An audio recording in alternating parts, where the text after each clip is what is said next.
All right, it's 11:02 on my clock, so let's go ahead and get started.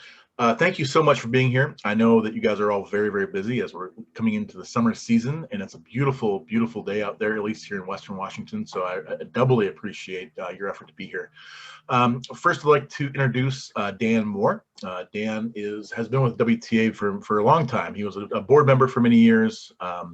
He owned his own tour company called Evergreen Escapes, and then he is now a consultant with Pandion Consulting, his own firm.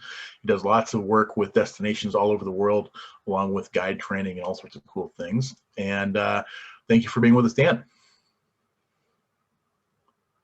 Thank you, everybody. I'm in Minneapolis right now visiting my family, and this is tornado country. So the first Wednesday of the month they test the sirens, and it just happens to be going off right now. I hope it's not super loud, but just one of those things about Zoom calls from wherever you are in the world. You never know what's going to happen. Thanks, Mike, and thanks everybody for being here today. We've got a lot of interesting conversations to have today, and a big part of what we're doing is hopefully connecting you all, and not only to each other, but to the Washington Tourism Alliance and the resources that are available at the state level. I run a company out of Seattle. I normally live in Seattle in Washington State. It's called Pandion Consulting and Facilitation, and we work with travel companies, destinations. We do a lot of training and a lot of facilitation of community development and tourism development work. And I really appreciate having these conversations that I've been able to do with Washington Tourism Alliance, because I do a lot of my work outside of Washington, and obviously my passion is for the state that I live in. And so this has been really exciting for me to meet a lot of the people who are working really hard to develop tourism, to manage tourism, to support each other through the last year, which has been really challenging and complicated for our industry. And so this has just been a real treat for me. So thank you, Mike and WTA, for inviting me to do this work. I think I have the time zone correct here, 11 a.m. to 3 p.m.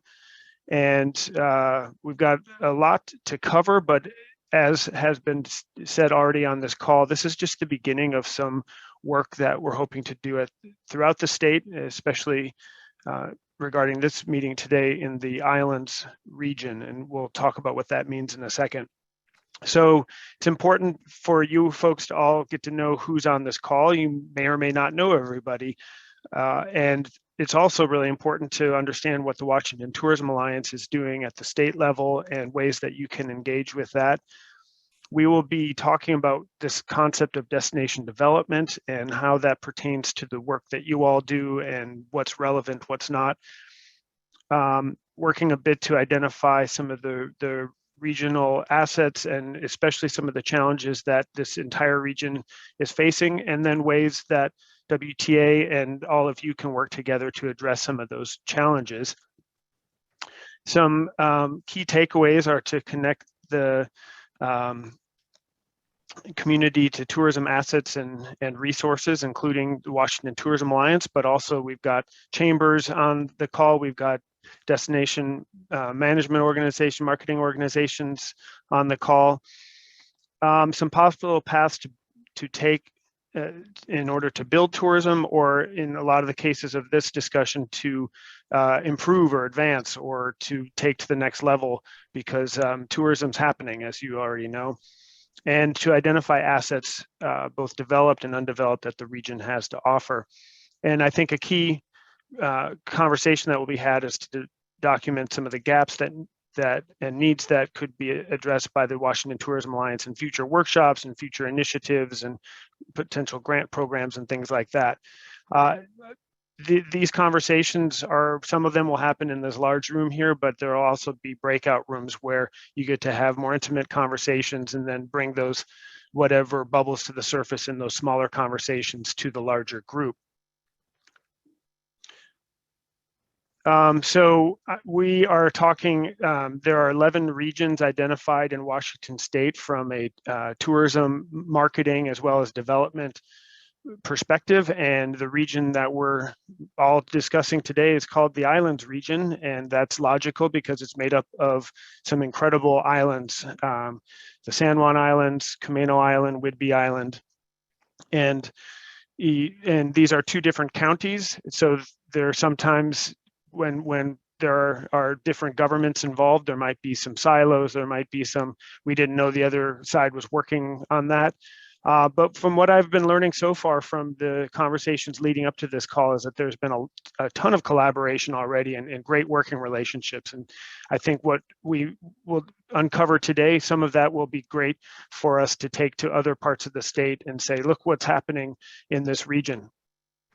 I do want to acknowledge that, as I said, I'm in Minneapolis right now, and the traditional territories of the Dakota people, and all throughout Washington state and all throughout North America, there were people living here since time immemorial, and we are fortunate in the travel industry to have incredible territories and people and cultures that are part of the tourism industry as well.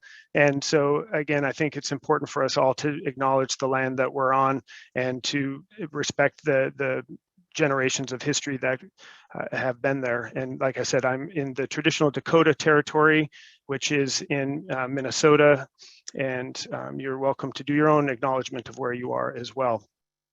So that was a little bit of a primer, hopefully to get you all warmed up to the conversation today and give a little bit of idea of what we're doing. And a key takeaway, as I said, is to make sure you all know who is here and what you're all working on. And so this is a good opportunity for you to introduce yourself, say your name. If you're representing a company or an organization, or if you're a member of government, you can say that.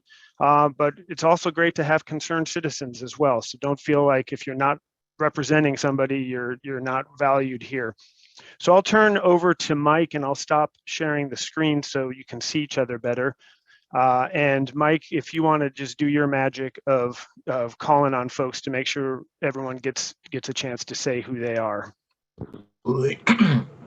First of all, my name is Mike Moe. I'm the Director of Strategic Partnership and Tourism Development for the Washington Tourism Alliance.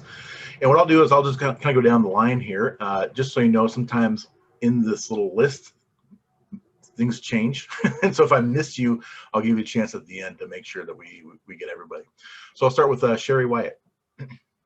Hi, so I'm Sherry Wyatt, and I'm the PR and Marketing Manager for Whidbey and Camano Islands Tourism, which is the destination marketing organization for Island County. And I'm also the film liaison for the county, so I'm representing that. Great. Deborah Hoskinson. Hello, I'm Deborah Hoskinson, Executive Director for the San Juan Islands Visitors Bureau, which is also the DMO for our county. Great. Bill Apple. I'm with Deborah Hoskins. I'm on her board, and I'm also on the board of the Economic Development Council of the same county. They are integrated functions. Great. Dave Blanford. Morning, everyone. Dave Blanford. I'm Executive Director of the Washington Tourism Alliance. Really glad you can all join us today. Okay. Jack Penland. Hi, I'm Jack Penland. I assist Sherry Wyatt on the digital portion of marketing Whidbey and Camano Islands.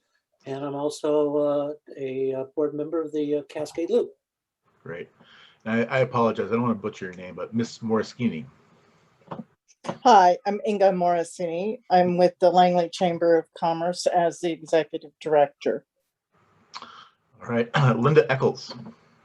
Hello, I'm Linda Eccles from the Coupeville Chamber of Commerce, Executive Director, and also on the Board of Directors of the Island County Tourism, as well as the EDC of Island County. Thank you, Linda. Michelle Orr. Hi, I'm Michelle Orr. I'm the innkeeper at McKay Harbor Inn, Lopez Island, Washington. Great. Randy Urquhart. I am Randy Urquhart. I'm with Penco Brewing Company. I'm the lead for all the branding and marketing. And we just opened a new Freeland location, so we're always interested in more tourism. All right. Jessica McCready. Hi, I'm Jessica McCready. I'm the Executive Director of the Camano Island Chamber of Commerce. Great. Thank you, Jessica. Amy at Visit San Juan's. I'm Amy Nestler. I'm the Stewardship and Communications Coordinator, soon to be manager of the San Juan Islands Visitors Bureau. Angela Broderick. Hi there, I'm Angela. I am with the Environmental Resources Division of San Juan County doing outreach. I'm new to the position, but have a background in sustainable tourism. Also would love to acknowledge that those of us here in the islands, I'm in Friday Harbor, are gathered on Coast Salish lands. Thank you, Angela. Becky Day.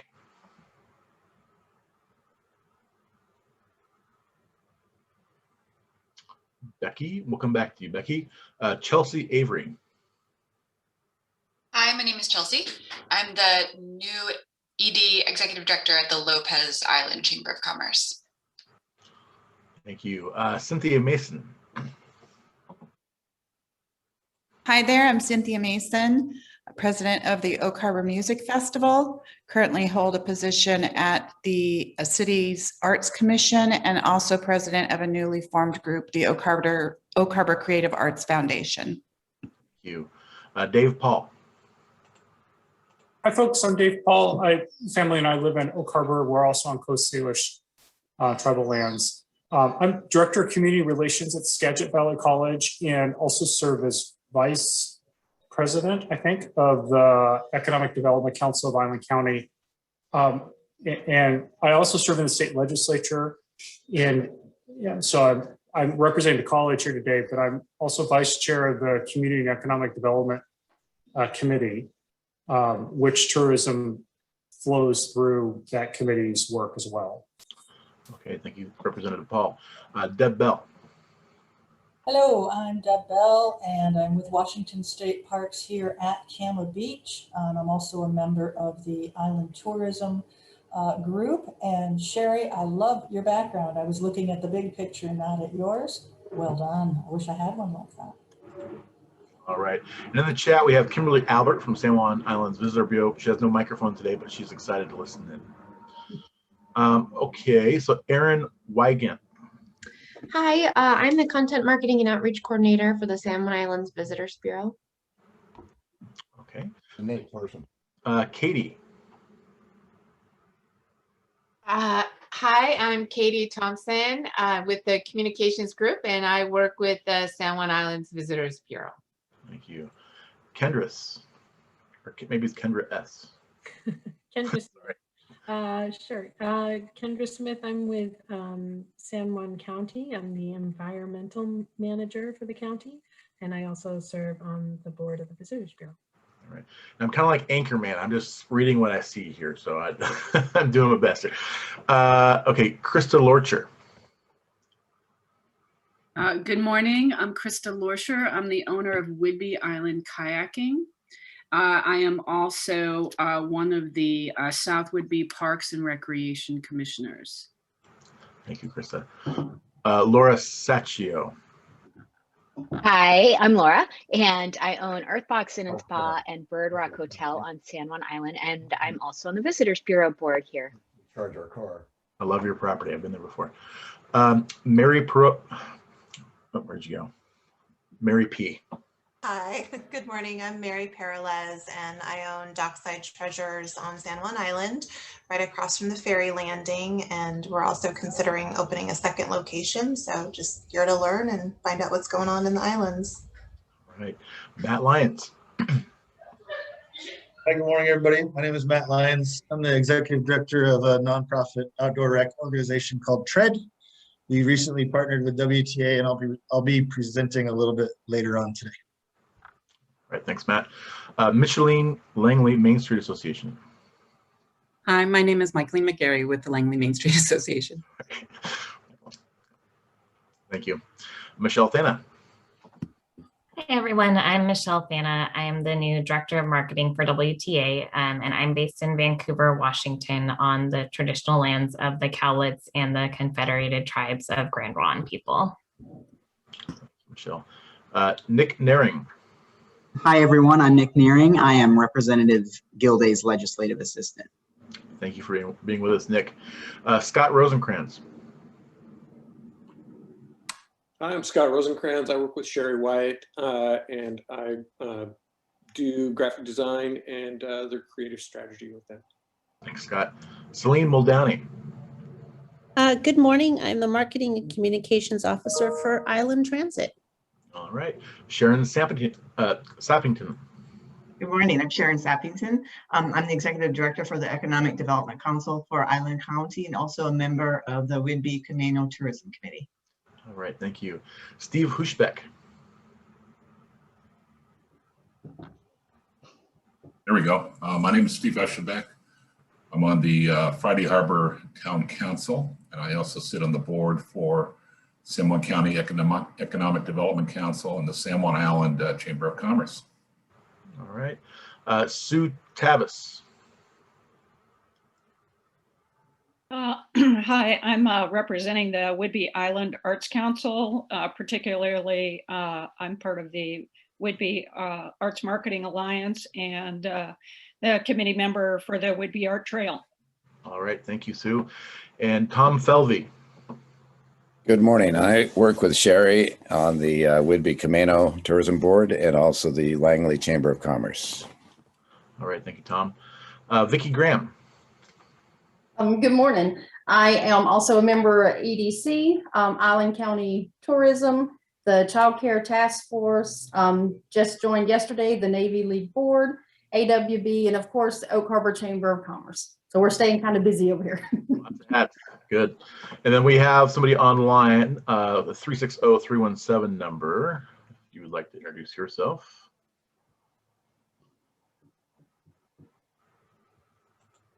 Okay, Jen Tate, I see that you've joined. Hi there, I'm Jen Tate. I'm a consultant for WTA, and I am in the Methow of the indigenous Methow lands here. Great. Anybody I missed? Carol. I'm with the Orcas Island Chamber of Commerce office staff and the Visitors Bureau. And my husband and I ran a bed and breakfast on Orcas for 11 years. Cool. Becky. I'm Becky Day with the director of the San Juan Island Chamber of Commerce. Thank you, Becky. Anybody else? Okay, well, thank you all, and I will turn it back over to Dan.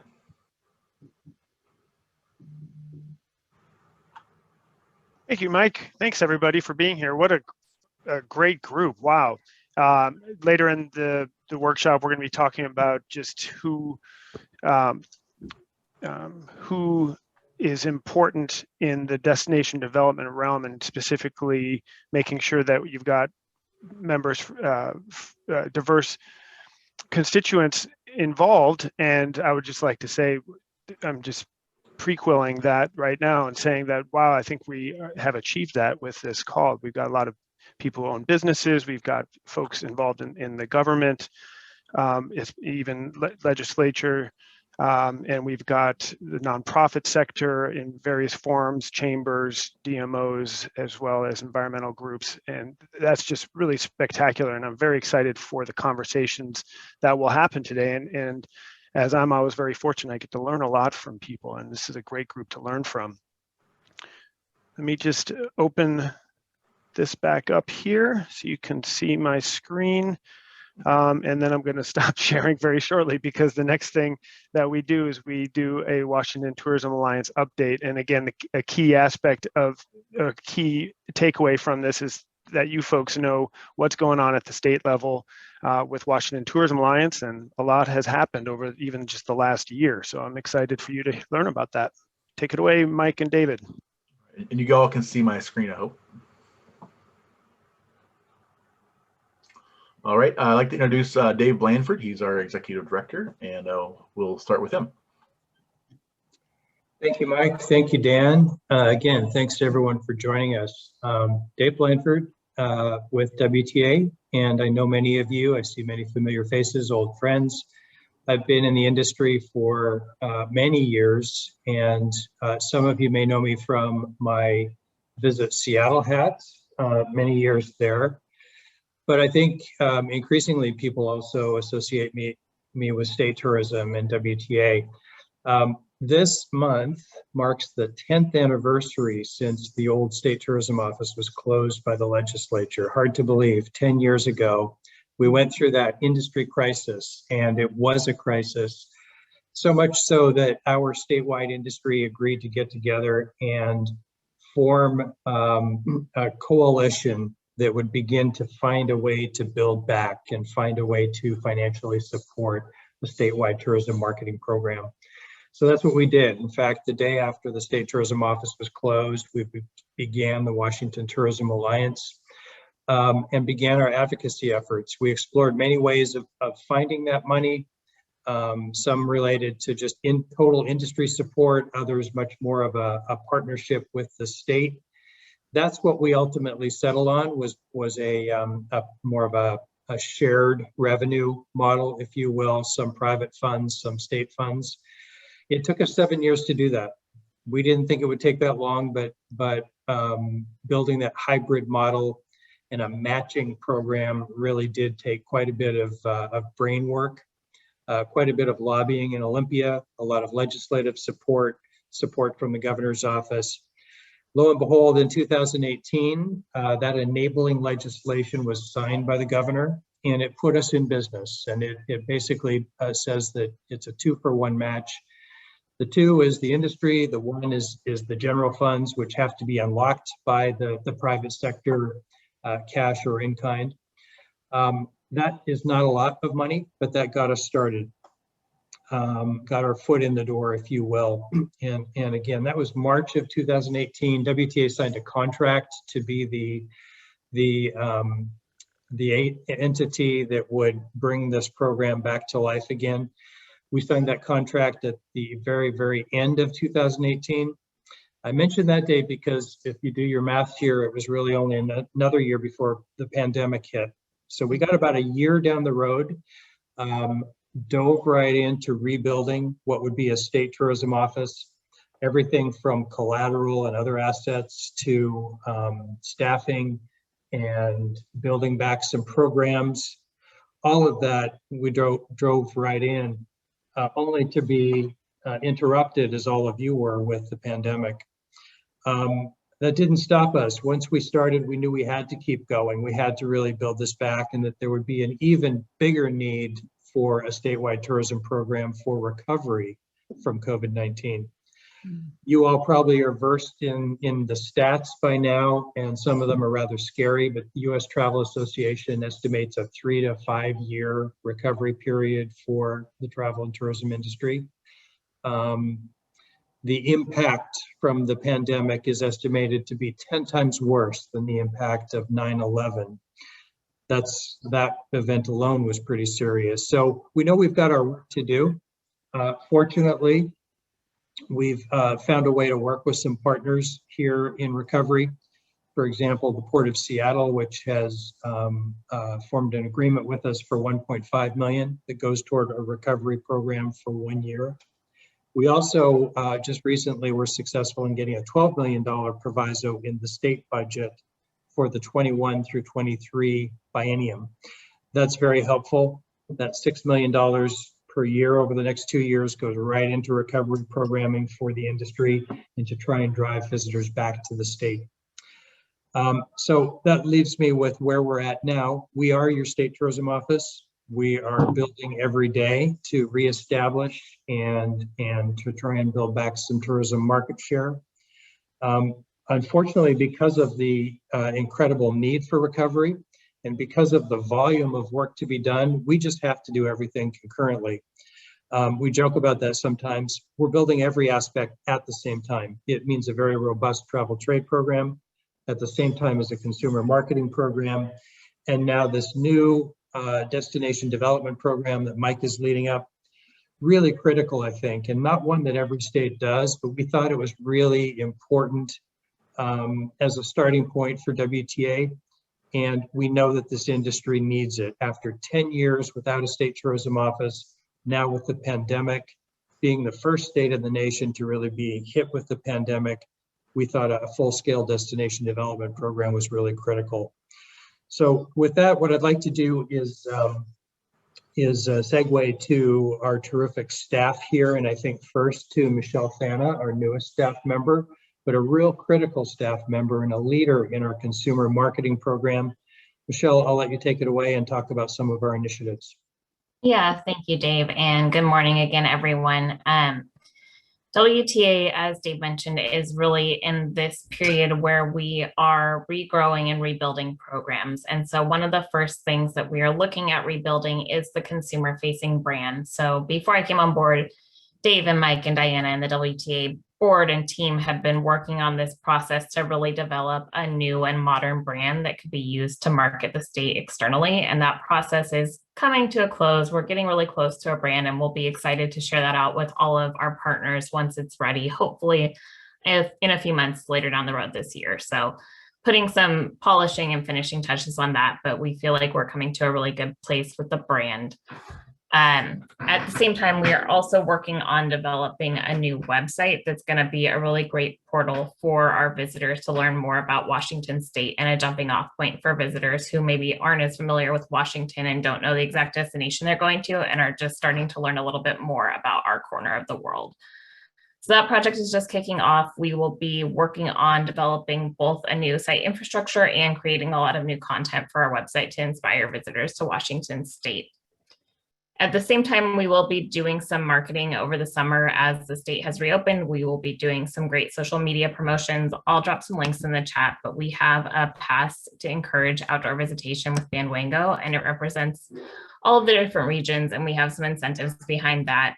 We also are promoting scenic byways around the state, and we're promoting road trips. Do we have the photo slide, Mike or Dave? I just got a text from Mike saying that his computer froze. So I'm sorry to say that whatever visuals you were looking for, it might take a second for him to get his computer logged back in. Okay, no worries. So one other thing that I wanted to touch on is that Washington Tourism Alliance does maintain a photo library. It's something that we've also been regrowing. Jen Tate has been a great resource for us in that and helping coordinate photo shoots and video shoots. And we actually just completed a shoot in the islands over the winter. So we've got some great new assets from the islands. You're welcome to request those and use those. I will drop the link to our Barber Stock, which is our digital asset management, in the chat. We're still getting some of the new assets added, but they will be added in the next few months here. And they look really great. They're a great representation of the islands in the winter. I think that timing, Jen, you can speak a little bit more to this, but was really strategic, understanding when the room for capacity is in the islands and not wanting to necessarily show off the islands in the summer when it's more about sort of managing those visitors, but really showing you off in the season when there is capacity.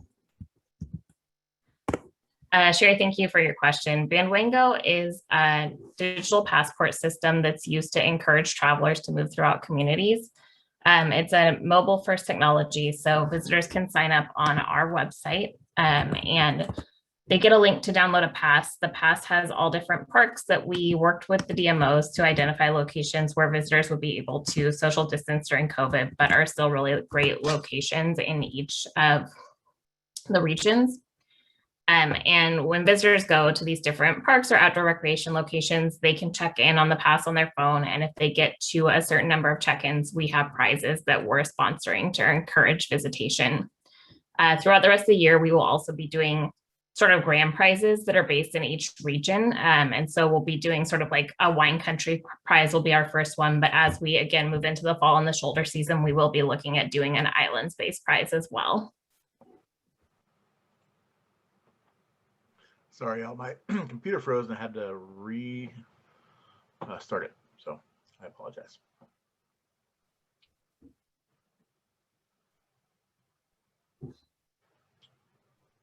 Where are you, Michelle? I talked about our new website and our new brand and our photo library.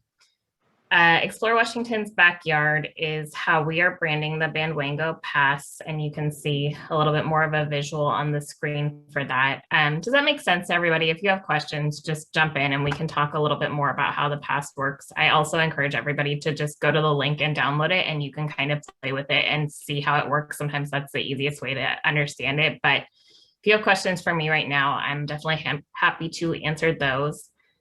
Mike and the team also did put together the Show While Love website last year, really focusing on supporting local businesses during COVID. So I'm sure that some of our DMO friends contributed to that site and contributed local businesses in the islands. And that's another way that WTA has been working on supporting our regions and our small businesses around the state. I think that we should be in a good place on Banwango. We're doing an audit of that, but definitely feel free to take a look. And if you notice anything that you think we should add to the passport or anything that we need to take out, just shoot me an email. I'll drop my email in the chat so everybody has it.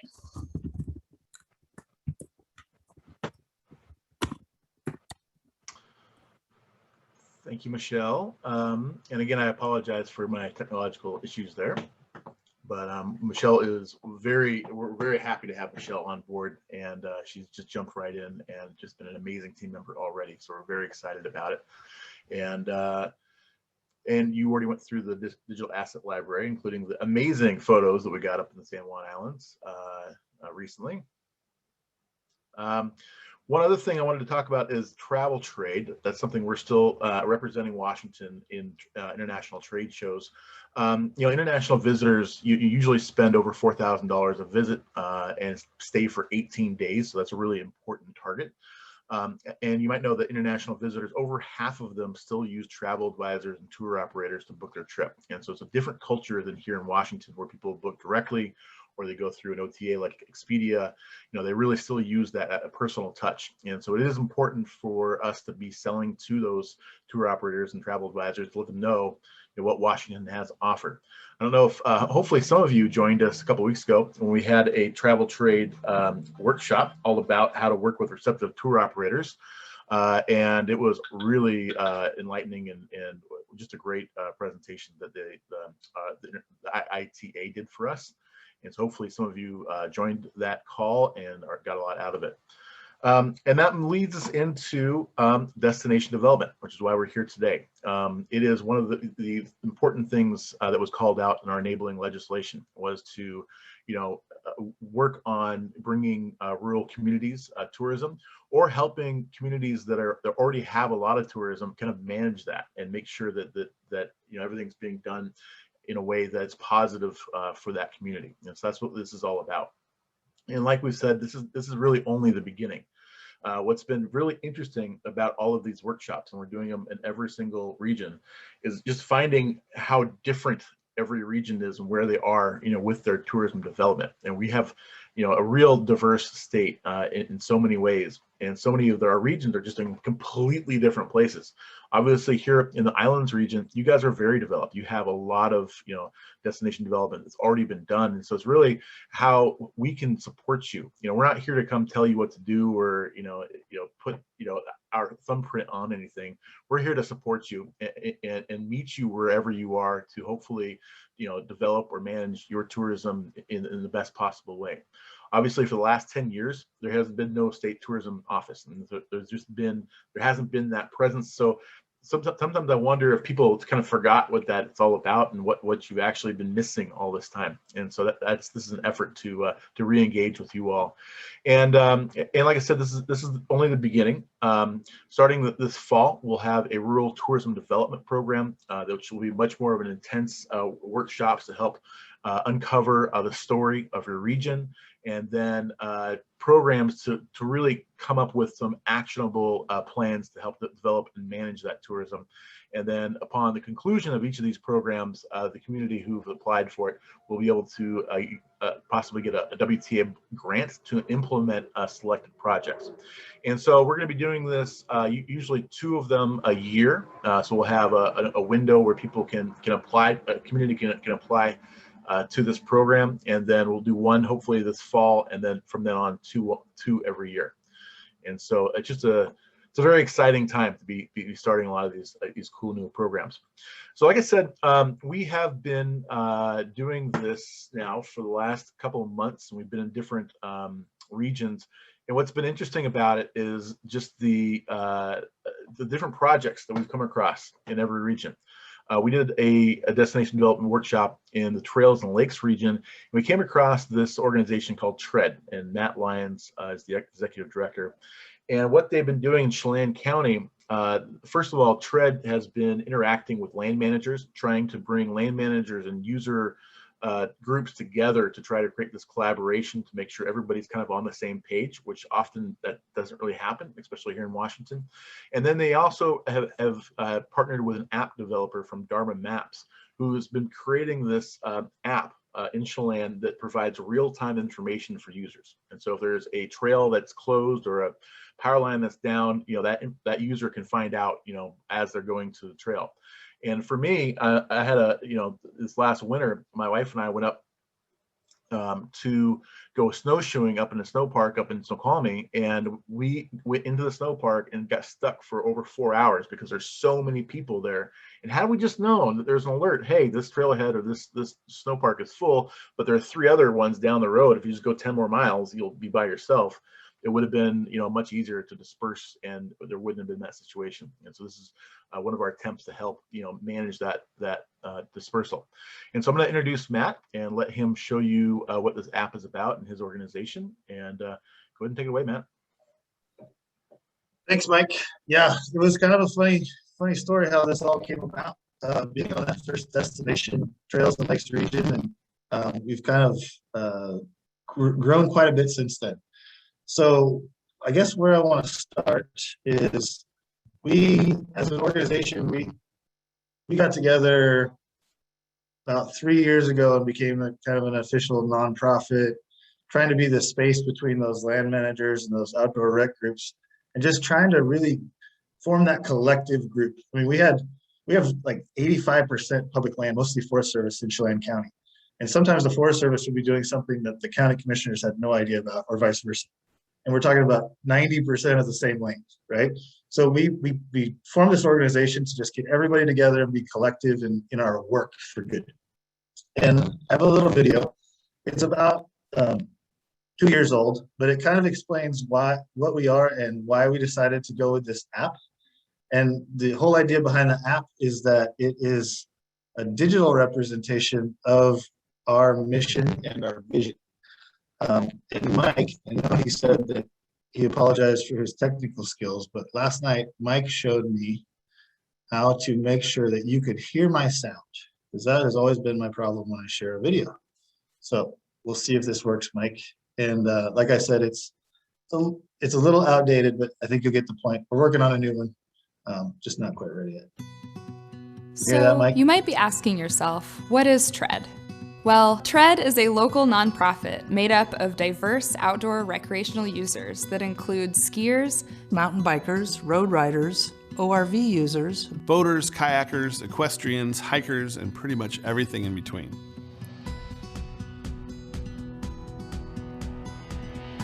TREAD stands for Trails, Recreation, Education, Advocacy, and Development. And one of our main goals is to bring all the different outdoor recreation interests together to plan the best way to utilize our region's outdoor assets. And to protect these amazing resources as population pressure grows. So one of the things that makes this area unique is that the local trail users actually care about this place and want to take care of it.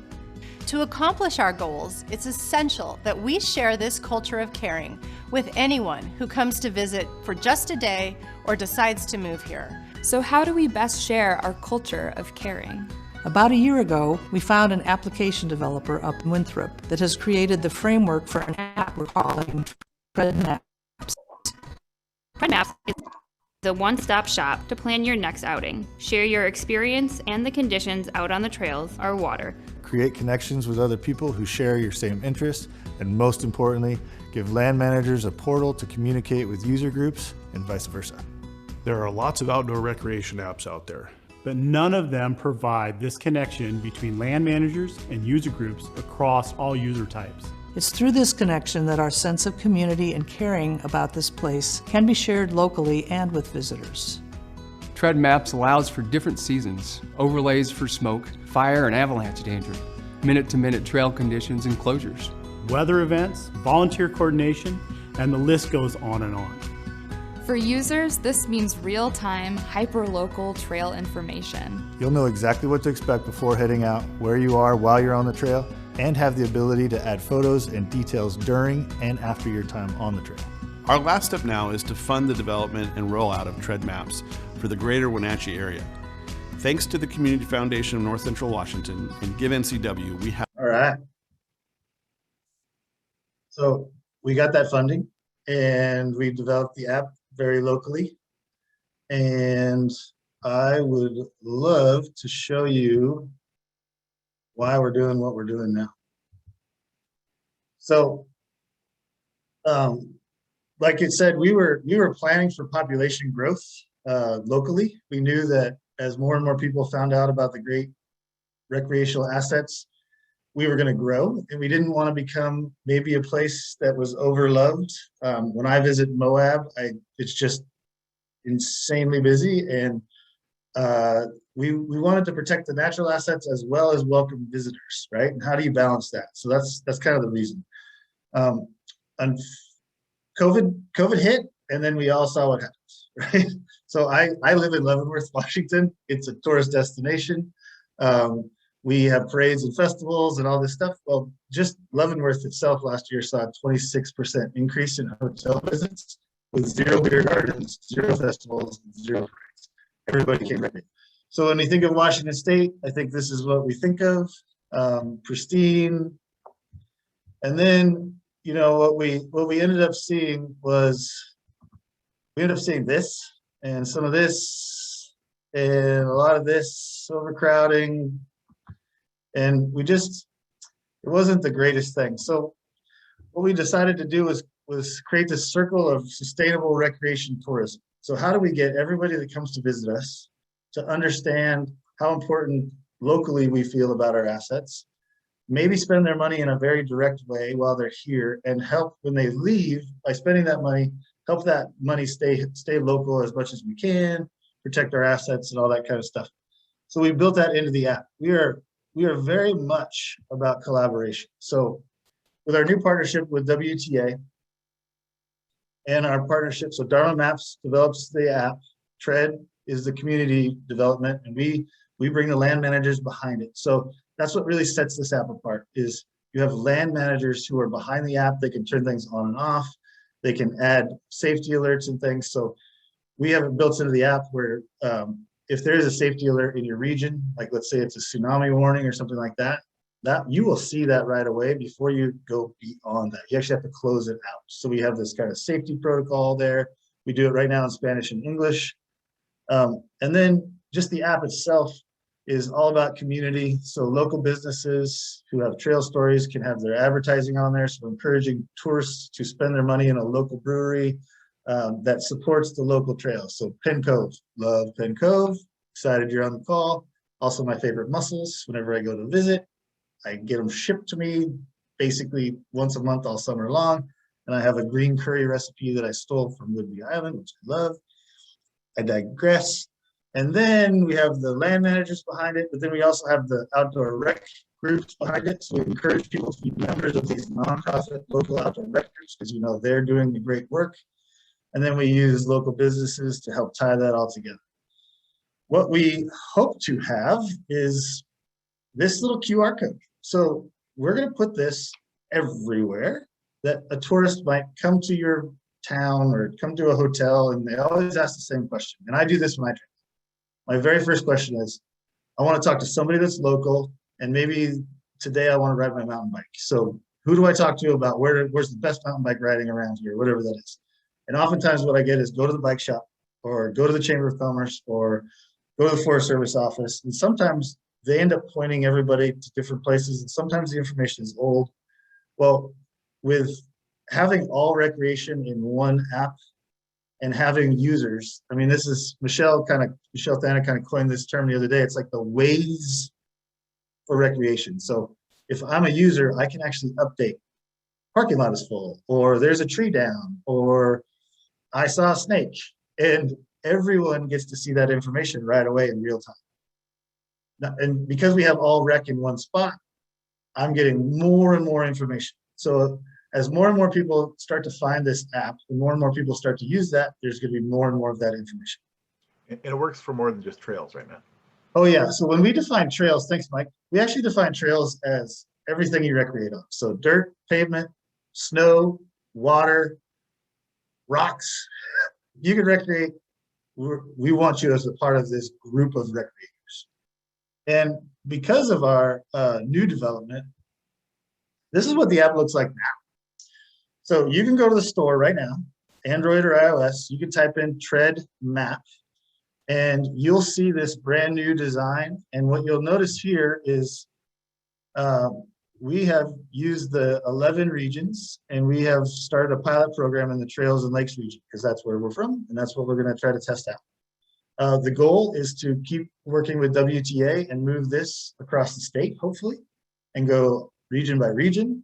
And what you'll see, I'm actually going to share my screen here one more time. If I can get my phone to work on this, you'll actually see my phone. You see my phone? Okay. So you'll see that the Trails and Lakes region is highlighted in the state because that's the one that's turned on. At the bottom, you can see that hey, there's beaches and islands will be coming soon, but it's grayed out right now.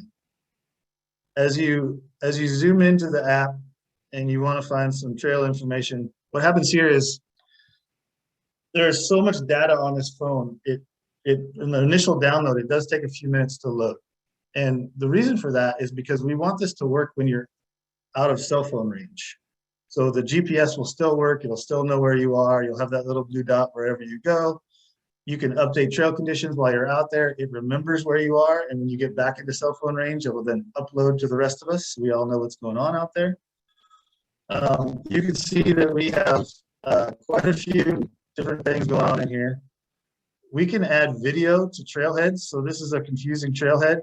Oh, it's going to give me directions because sorry about that. Let me start that again. So if you have confusing trailheads or confusing areas that you want tourists to be directed in, where this #2 canyon button is down here at the bottom, we can add a video there, and it can be a land manager explaining what's going on here. So we did this weekend. We went to 2 trailheads and had the Forest Service personnel there explaining why these 2 trailheads are so popular. So everybody kind of knows about the Enchantments and Colchuck Lake and Stewart Trailhead. And when we were there over Memorial Day weekend, there are cars parked down the road forever and ever and ever. It's overloved. And so what they're saying is like, this is why we don't want you to maybe overlove it. And here's some other options for you that you might have a better experience. So we're kind of pushing people to some different places this way, encouraging them to have a plan B, encouraging them to recreate responsibly while they're there. When I was on the call this morning with the developers, we were talking about future developments and how we could have people reporting how full the parking lot is with a sliding bar, reporting that maybe there's garbage or maybe the facilities are unclean if there's facilities there. So people can in real time report these things in the future as we build out these other features. And those features are requested from our land managers. They're saying, hey, could you do this? Could you add this? And then we can collect all that data and we can share that back. Our chambers of commerce are very excited about this because they'll get monthly updates from us about how many people have downloaded the app. We ask them for their zip codes. We know where they're traveling from, how long they're staying. Our hoteliers are very excited about this. That's real data that they really want to know. So you can see here we have, these are some recent trail conditions. So Theodore Broom here posted a picture of a snake, and this is what he saw on the trail, and he wanted everybody to know, hey, if you're on this trail right now, there's a snake here. You can scroll through these, see that there was a tree that was cleared. This was a person saying that the balsam root is starting to fade, but if you go a little higher up, there's more flowers. Here's a picture of the parking lot full, things like that. So that's kind of the feed. We also have the ability to do trip reports. So this is a group from the Entiat Ranger District and the Forest Service. They went out and cleared the whole trail all the way to the wilderness boundary and wanted everybody to know that it's clear today. They took some pictures of their work, and then we thanked them for their work. So you can comment on other people's posts. You can see that people are having a great trip with dogs. So this is somebody that went out and they took a picture, and we have a new bench on a brand new trail that they cut right into the log. And she got her dogs to sit with her and wanted everybody to know what a great view it was. So trip reports are kind of a fun way for everybody to interact. You have the ability to add a trail condition. So I can just, with a quick couple clicks, I can tell you that there's a bridge out, a tree down, there's wildlife. These are the options. So we're trying to protect privacy as well. We don't want people to just be able to post anything, because we know some people might maybe post something inappropriate. So this is what you can post. And then we also have a reporting feature. So if anybody does maybe get something snuck by, as soon as it's reported, it gets taken down from the app. And then one of the administrators behind the scenes has to approve that it can go back up. So we're trying to protect people in that way. What else do we do? Oh, this is fun. So we have a community calendar. So now in the past, Run Wenatchee, a local group here, would put on a running event or a trail event, and everybody that's a member of that group would know that's going on. But if you weren't on their Facebook page, you probably didn't know about it. Well, now mountain bikers know about it, rock climbers know about it, and most of us do multiple things, right? I kayak, I rock climb, I ski. So now I'm seeing other people's events in real time. There's a different view from a calendar. This morning, Mike and I were on a call with Recreate Responsibly, and all of the statewide land managers are talking about all the free days that they're offering, you know, that we want to help promote. So the very next thing you'll see in the calendar is every single free day, whether it's Forest Service, DNR, state parks, you name it, it'll be in there. And those are statewide free days. We like that. What else can I tell you? There's a profile page where I can have friends. So these are my friends. And the way this works is, if I ask Travis Hornby to be a friend and he says, yeah, Matt Lyons, I want to be your friend. Now we're following each other. I can actually see where he is. One of our board members coined this as this is the Find My Husband app. I love this because he goes out all the time and I never know if he's going to be home for dinner. Now I can see how far away from home he is, and I can eat by myself if I want to. So this is kind of fun. And the more social we get, the more education we get to new users, the more information we get out there. And that's the whole goal, is just to create this one-stop shopping for all rec information, you name it. That's what it is. I talk too much. Mike, what did I miss? I think that's good. And like Matt said, right now we are piloting this app in the Trails and Lakes region. The WTA is helping match the local counties to fund this app. And like you said, I mean, the chambers and the county folks are really happy with it. Land managers, which sometimes, like I said, it's hard to bring land managers together, but they love it because they're able to interact with people in real time, which is what we've been missing. And you know, talking with other states, nobody has this. This is a groundbreaking, and they all want it, but they're going to see how it goes here first. But so it's really cool. And you know, like Matt said, you know, it's kind of like the Waze. The more users who use it, you know, the better. The more information there is, and the more partners that pitch into this, and we'll be able to, the better it will be. And Sherry, the beaches will be on there, and you will have a chance to participate. It's coming. Let's get through the pilot program first, and then we'll figure out. Right. And Mike, let me just show you two more things. These are the alerts I was telling you about. So this is from the Forest Service. There's an alert for hikers that a bridge was out. So this would pop up if you haven't opened the app for a while. This would be the first thing you see. So we can do this for tsunamis. We can do it for basically anything, power lines. And then this is the feature I really like to support small businesses in your community. When you click on that, they've got any number of pictures that they want here. We can give them driving directions. You can get to their website. They can offer a discount code for people that found the app. But what I really love is this description right here about why we want your tourism dollar to stay locally and why we're suggesting that you spend your money here. And here's the reason. The description is that, and I won't read it all to you, but basically the owners of Icicle Brewery have been supporting local trails for the last 20 years. And we just love them from a local perspective, and we are encouraging tourism dollars to go there. It's kind of a guilt-free way of you to say, like, hey, I came and played on your outdoor recreation opportunities. I couldn't stay and maybe pick up a shovel and help with maintenance, but I can at least spend my money at a place that I know will support the trails I just played on. So we're really excited about that circle of tourism. All right, thank you, Matt. And like I said, this is something that's coming. It's one of the things we're working on in the destination development area in Washington Tourism Alliance, and it's an exciting exciting thing that's coming down the road.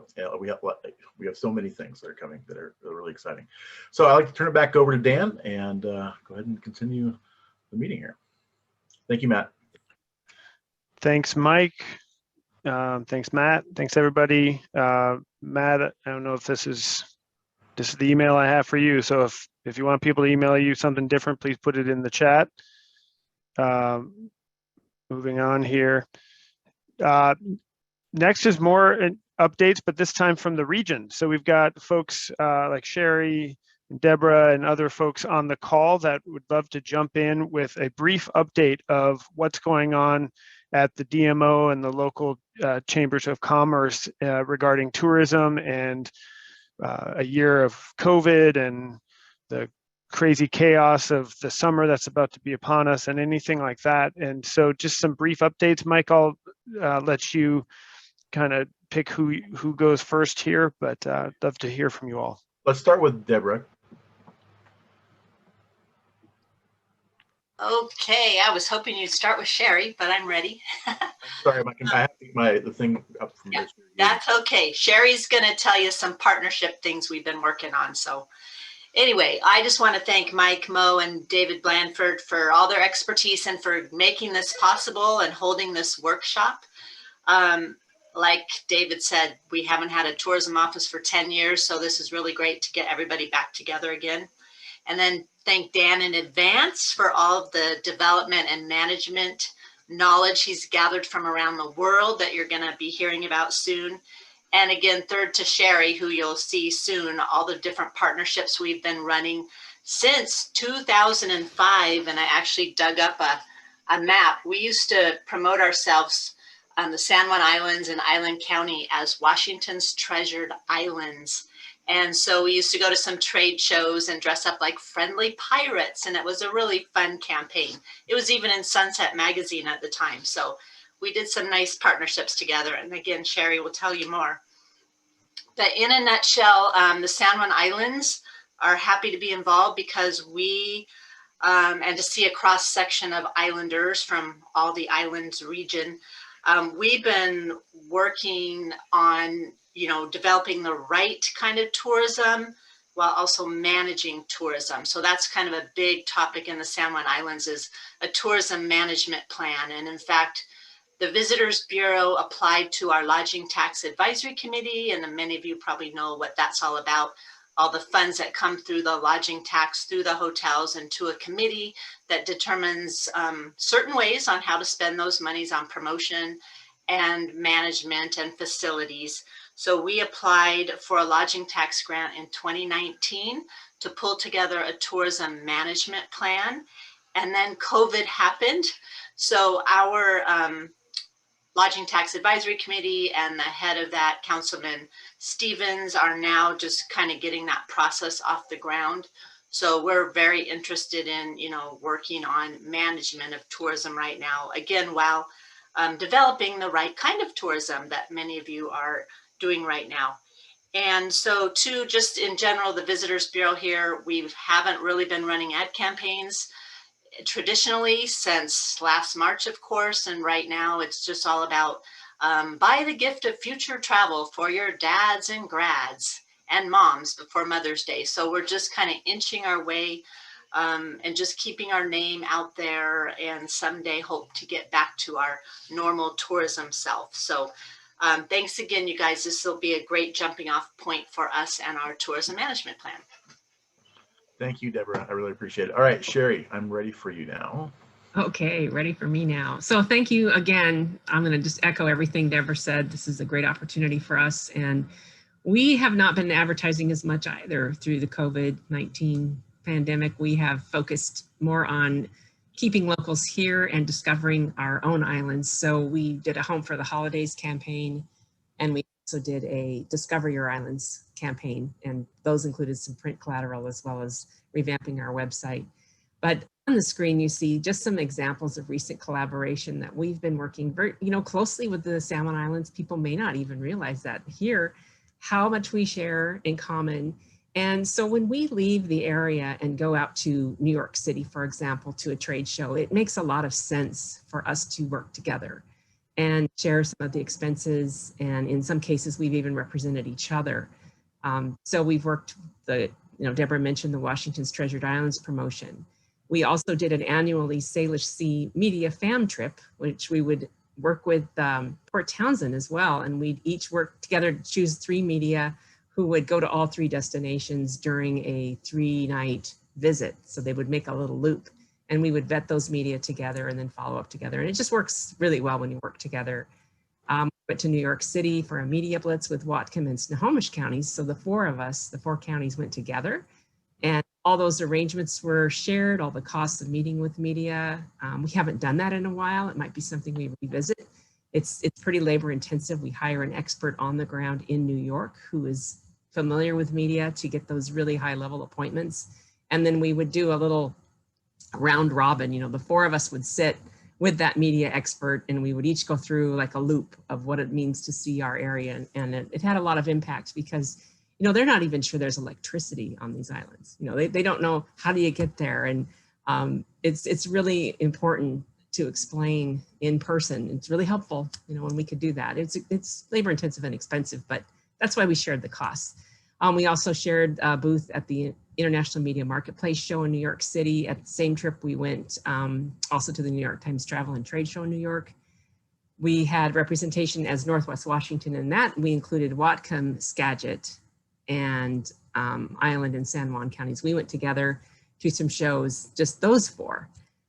And when the International Food, Wine, and Travel Writers Association was here, we hosted the international conference here. We had side trips to the San Juan Islands. So there were FAM pre and post conference trips where media would go out to see the San Juan Islands. Every week since COVID hit, the group of us, there are about 27 destination marketing organizations in the state, and we've been meeting on a call every Friday at 1 o'clock. Really, some of it was just like support group. We would just talk through, well, what's happening now and what's going on next. And we shared ideas, and we've been doing that, for a year and a half. We also created a Washington PR Council through WTA and through the Washington State Hospitality Association. And we met on a weekly call, which we've now gone to every other week, of just PR people. So it's a PR council group. And so Barbara from the Sound Islands has been on that call, but I think Amy is now going to be moving into that position. And we would just catch up, on it's really great to have that common ground and kind of group therapy, but also to have, really good ideas come out of that from what other people are doing. And currently through the Port of Seattle, the San Juan Islands requested grant funding and received it from the Port of Seattle and have included us as part of that trip. So Jet Set Travel is coming out. It's an international travel show. So they're going to do an episode in Spanish and English. And they're going to go to Camino and Whidbey as well as to the San Juan Islands and do 2 episodes featuring the island. So we were able to kind of leverage that and double the coverage. So we're always looking for ways to leverage what each other's doing and don't see it as competition.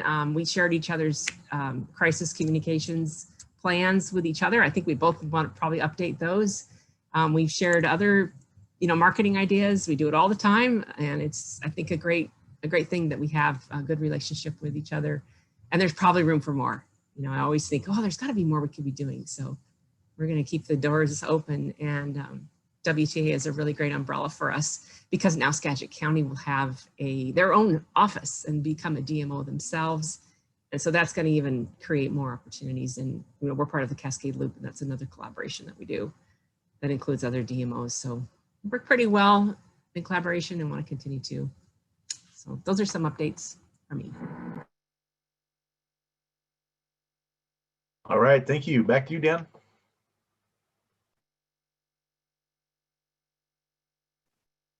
Okay, thanks everybody.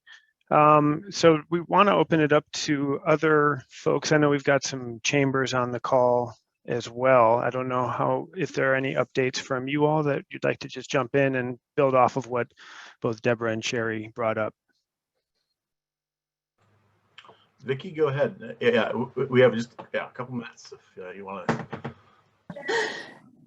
So once again, I'm Vicki from the Oak Harbor Chamber. I can jump on Sherry's bandwagon and say one thing COVID has done is brought all the chambers, Island County Tourism and all, there are no bridges anymore. We all work together as one. It has been absolutely amazing, the friendships and the relationships that we have built, that we've been able to, spread the message out and keep everything going and keep everybody upbeat.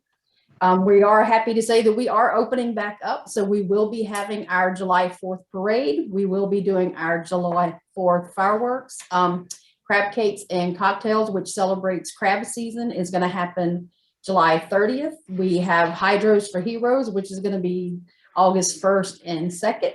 September 11th is Military Appreciation Picnic. September the 18th is going to be open house at the base. October, we are going to roll into the 29th is where we take our chamber and we turn it into Chamber of Secrets theme for trick-or-treaters, so they have safe trick-or-treating. I won't take Miss Cynthia's her events that she's got going on. I'll let her talk about that. But we are opening up. We're proud. We're staying safe. We're following, all our COVID restrictions. We actually did a food truck event. It's amazing to see how the community came out and everyone followed the rules. They're just so hungry to be back to some kind of sense of normalcy. But I just have to echo that I truly enjoy the relationship that we have built through this and hope to continue it for many, many years. Thank you, Vicki. Carol. I just wanted to say from Orcas Chamber of Commerce, we're so appreciative to Deborah and the San Juan Island Tourist Bureau. We have some residents that aren't really as excited about the tourists. So we have really appreciated their support. I didn't know if other areas were experiencing this, but we have a bit of crisis with employment. Some of our restaurants aren't even able to open yet. I don't know the solution to that. And then last weekend, as I stood in the chamber office and watched our sidewalk, we just said they're here. So they're coming no matter what. And so I don't have an answer to that, but we so appreciate the support from the Tourist Bureau. All right. And my family and I stayed for a few days just a couple weeks ago in Orcas, and we had an amazing time. Chelsea Avery.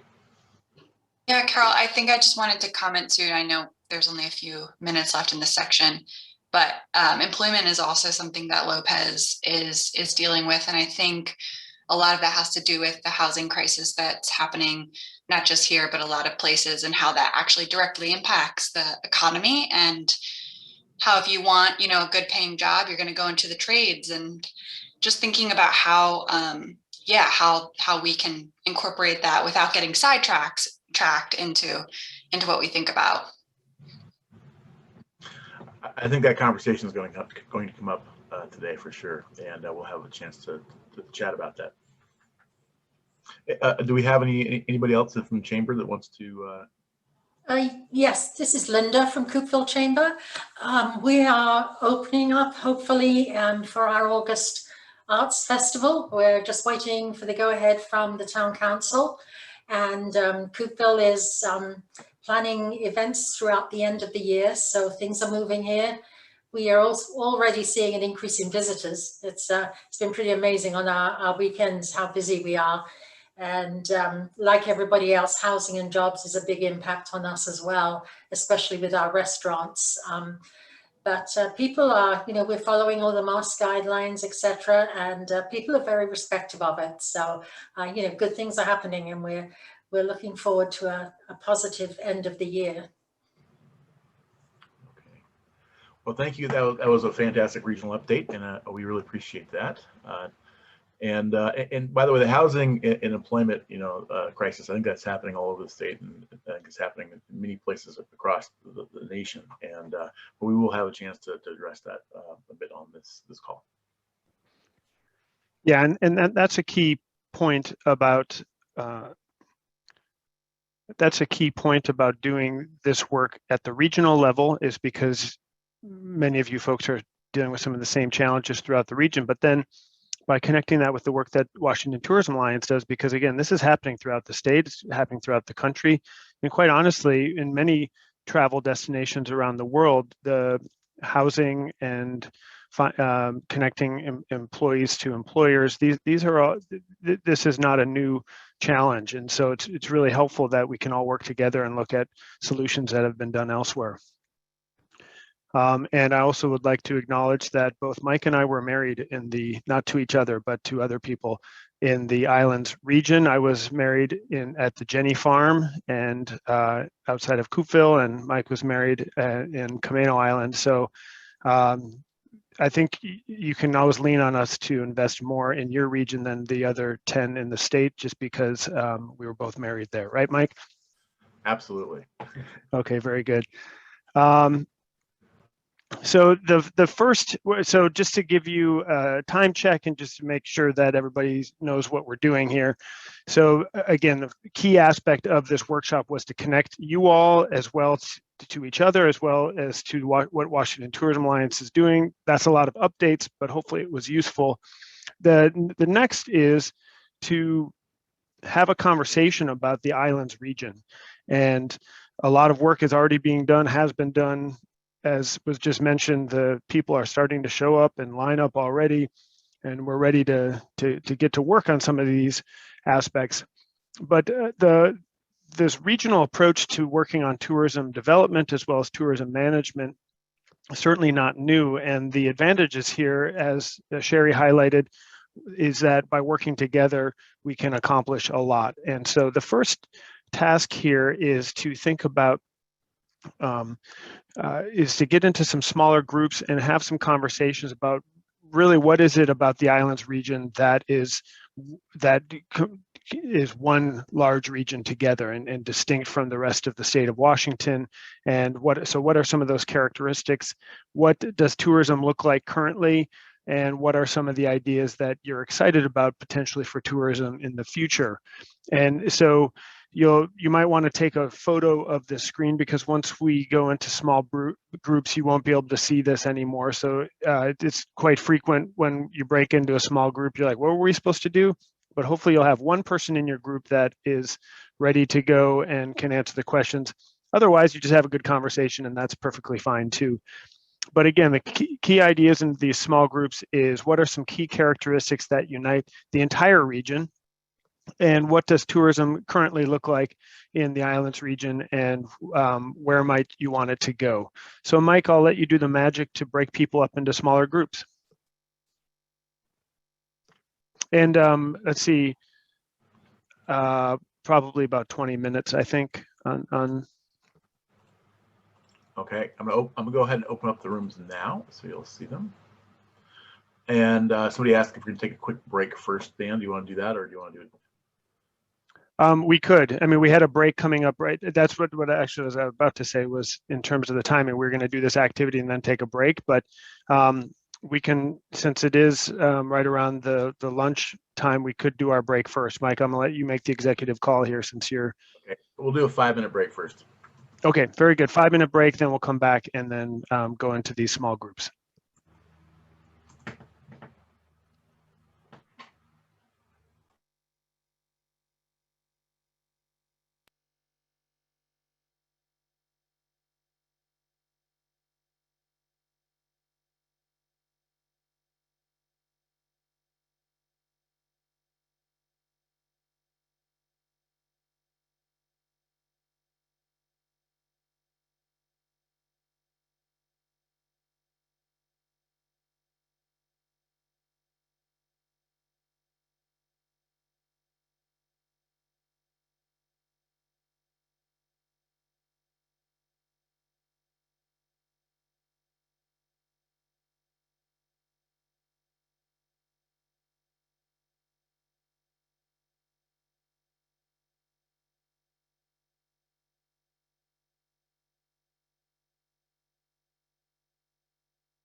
Hi all, welcome back. I think that's 5 minutes. Hopefully you all have seen the room that you need to go into. And if not, I can assign you a room. Let's see, Jenny, you are not assigned yet. I'll assign you now.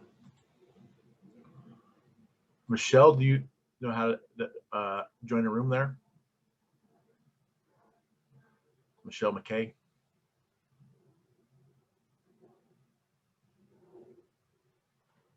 Michelle, do you know how to join a room?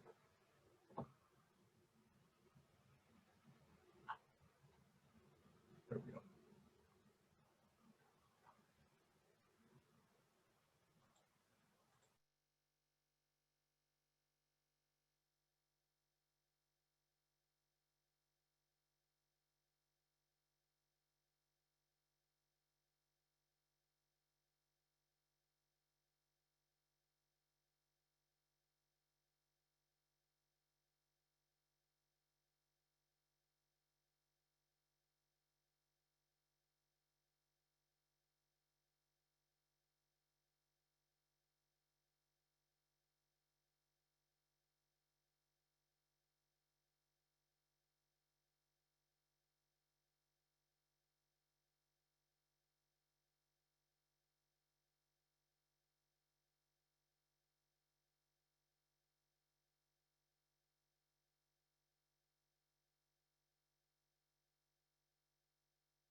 Hi all, welcome back. We'll wait for everybody else to join us here, and the breakout room will close in a few seconds.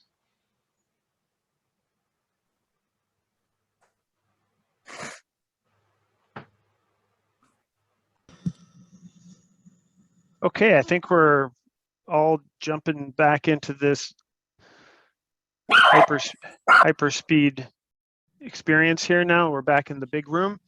Thanks everybody for coming back.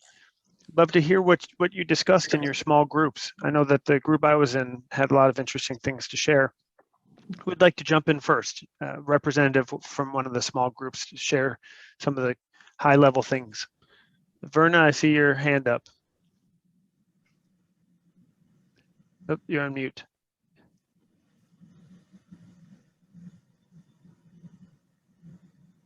Okay.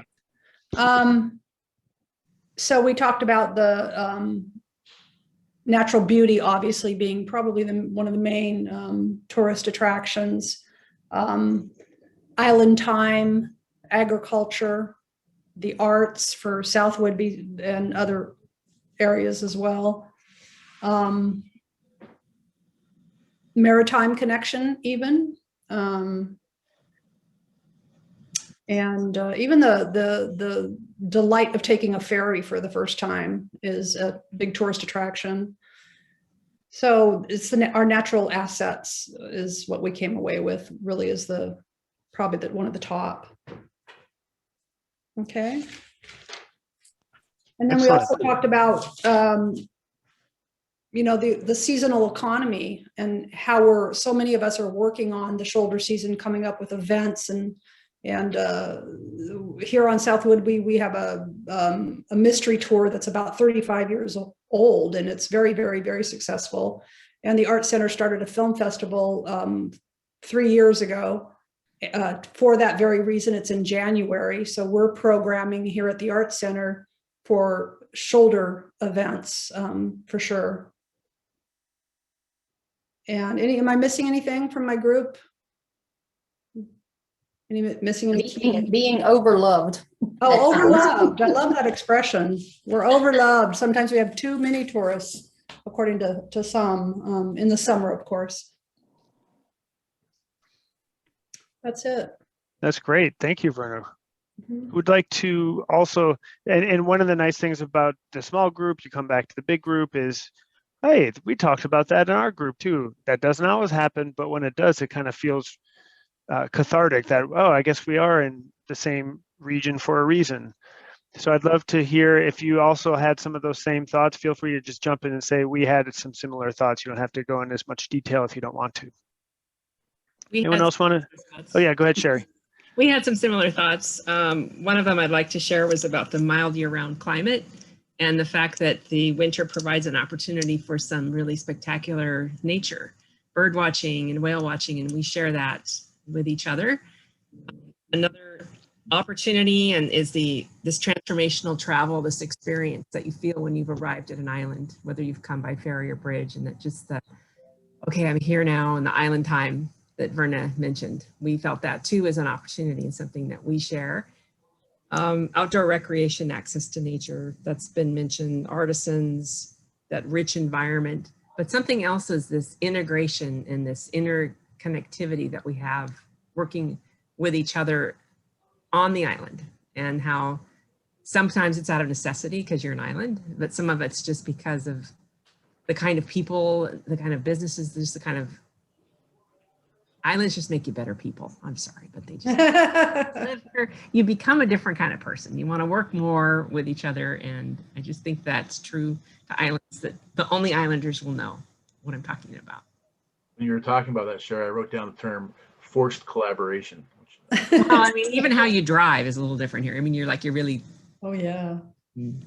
Good. So those are some things I thought. Anybody else in my group want to dive in with anything else, please do.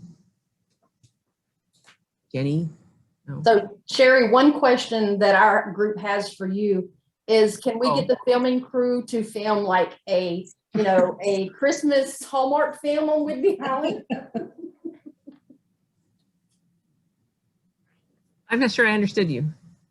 So with your filming crew connections, can we get them to come back and do like a Hallmark Christmas Film. Oh, we need Oh, the a island. winter setting. Yeah, Yes. filming in winter. Yes. Yeah, we can promise no windstorms. Well, a lot of destinations actually, they have either written or unwritten rules that they no longer do any promotional activities in the times of year they don't need more people. So if you've got plenty and too many people loving the place in the summertime, but winter's a wonderful opportunity to see some amazing scenery, mild climate, wildlife, whatever, culture, food. Yeah, focusing that marketing on those other times of year is a great idea. Okay, any other, we should have a few more groups that would like to jump in. Who would like to share? Yes, I was in group 3. This is Linda from Coopville. Obviously, we talked about, what draws people to the islands, and it is the ferries, but it's also the fact that we are islands, and that's all sort of part of the adventure. The other thing was, one of the things that we in Coopville talk about is the fact that we don't want to be all about tourism, because we're a community who welcomes visitors or welcomes tourists rather than being just a sole sort of tourist destination. So that was sort of a number of things. We really didn't get through all the questions because we were having such good in-depth conversations. Excuse me, there's a gardener outside my window. But it was really good in-depth discussion that we had. I don't know whether anyone else in group 3 wants to throw something in there.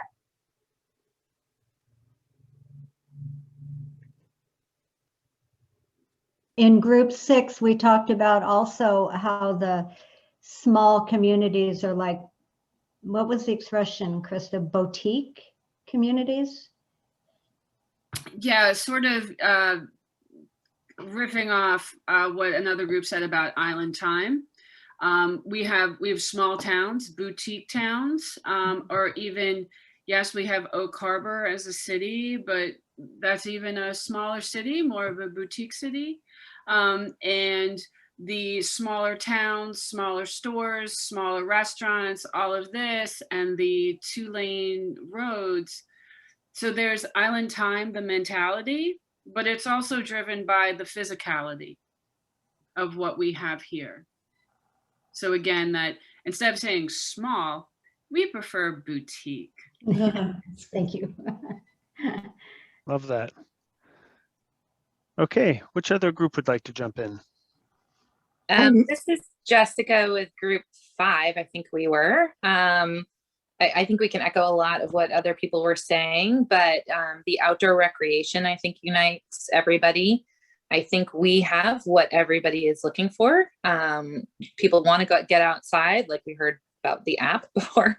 Everyone wants to get outside right now, and we all have that to offer. And so that was one of them. And then the other one was the artist community. I think it's a group that's really suffered right now, and without having big scale events, I think that doing things to support our artists is really important, and it's the backbone of Camino, has a huge artist community. So I think that unites us as well.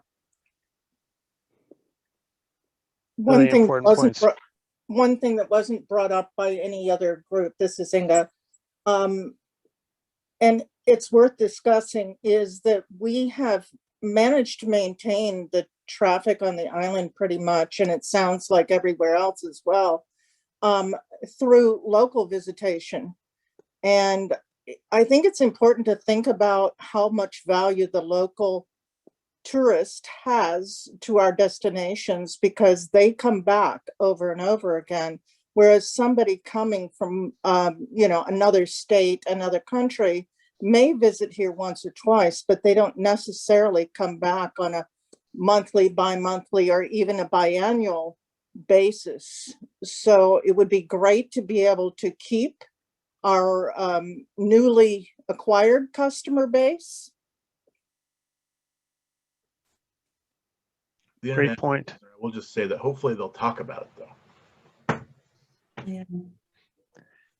One thing, and I'm going to let someone from my group that I was in do the speaking, but one thing that was brought up in that session that was related is that many of these communities aren't in silos. So you can bike to the sculpture garden in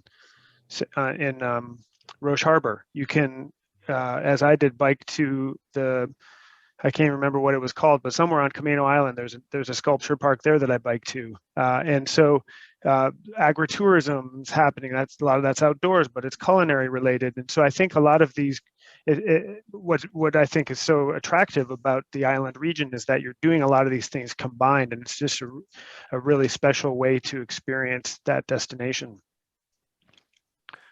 And Jessica says the Matski Sculpture Park. Thank you for that. Okay, so someone from the group I was in, I don't even remember what number it was, 2 maybe, who'd like to share something from what we discussed? I'll speak up. We pretty much talked about everything that everybody else said. So, you know, what characteristic that is across all of us is, of course, that natural drop dead beauty and the ability to be outdoors, and then combine that with the arts, whether it be performing or visual arts, and the events that are around that. You know, for example, you know, we have the Shakespeare Festival, which brings in actors from around the world. We've got the Whidbey Island Center of the Arts, the same thing. We have stellar people coming, even broadcasters that, you know, are renowned. They come and speak to us because we've got connections here that know all of them. And so there's a lot of that across all the regions, that we've got some really cool stuff that people are surprised that we have, in addition to our drop dead beauty. And then also, you know, it's just the fact that it's more of a mild climate. You know, we have rain, but we also have lots and lots of sunny days. And I don't know, I always tell people, come here in the rain, it's beautiful. And then as far as, you know, we also did talk about some of the downsides, you know, how can we better support our employees that work in that sector. Right now, as it's a national program problem that, you know, people are having trouble getting employees. And it was a problem before.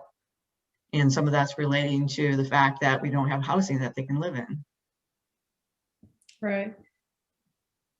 Yeah, part of that question of what does tourism currently look like includes some of those challenges that are region wide.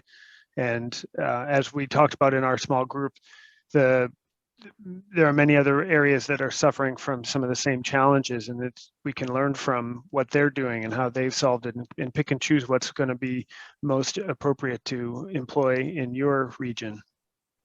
Great. Well, thank you. Did I miss anybody?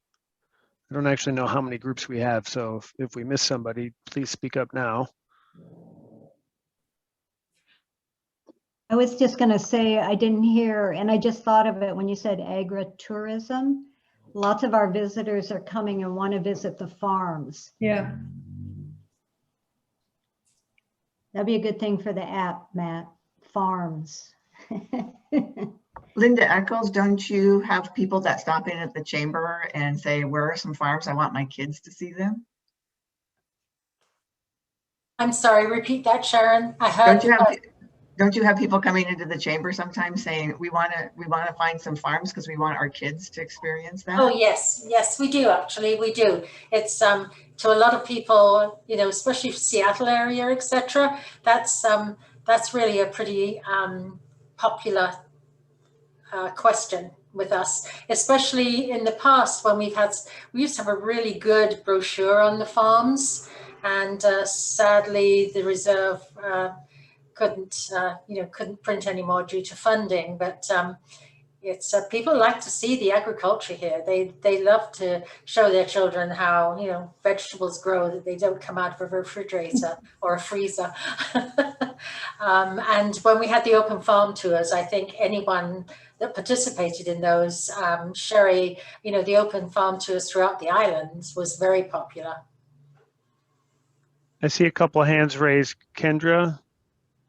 I just wanted to throw in, you know, I'm looking at everyone in the group, and most of us are white.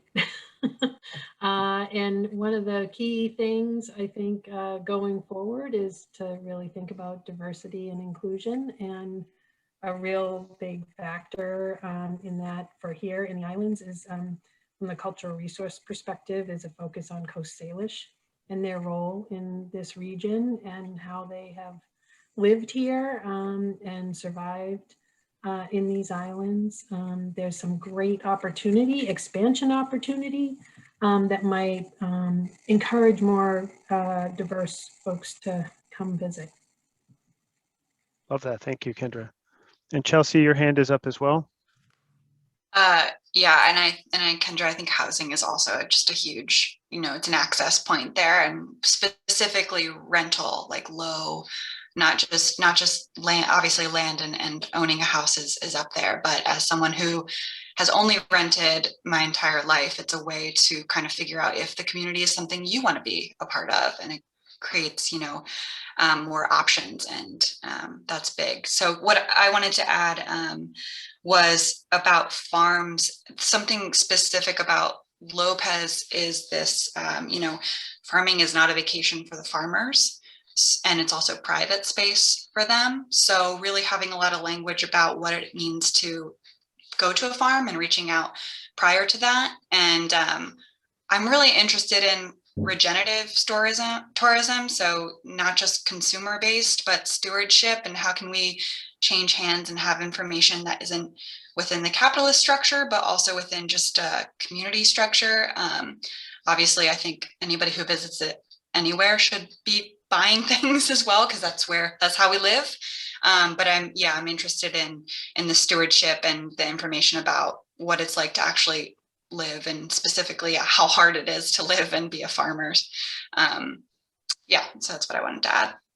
That's great. I think a lot of that's where destination development is so important, is by working with local people to figure out what do they want, how can they benefit from tourism, and building things that when people come to the area that they leave money behind that stays locally. And on the flip side, they're not just trampling on other people's property, especially agricultural land that isn't appropriate for them to go to. So I think those are really important points. Yeah, I'm sorry, just to cut in again. I'm so please, sorry. Absolutely. You, Matt. But just to to have a specific, I watched this presentation on Fogo Island, which is, I believe, in the Netherlands. And the cool thing about what she did is she created an inn that went back into the community, but she also created this economy nutritional fact where when you stay at the inn, you know exactly where your money is going. And I think that kind of transparent information is something that I'm thinking about in my work here at the chamber.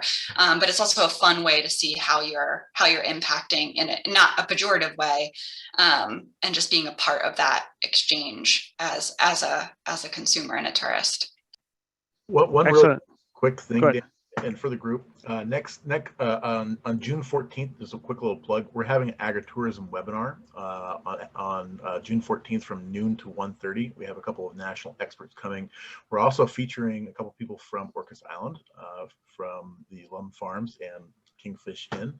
They will be on that program as well. So I invite all of you, even if you're not agritourism, to join that. And we'll be sending out more information about that. I meant to talk about this earlier, but I thought this was a good time to jump in.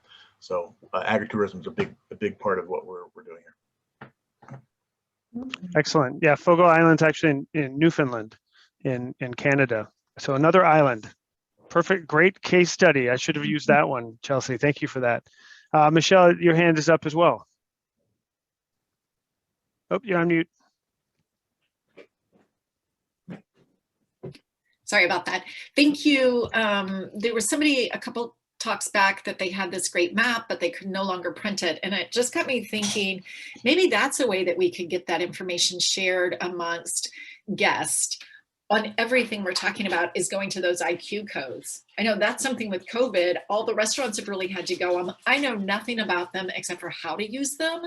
But would that be something that is usable for all of us, each island, each area, where we can quickly update information and help people go to where they want to go quickly? Is anybody familiar with that? I know they talked about it with TreadMap too. You mean QR Oh codes? yeah, see, I don't even know what they're called. What are they called? QR codes. Yeah, well, IQ, not my. Okay, thank you. I think it's a great idea.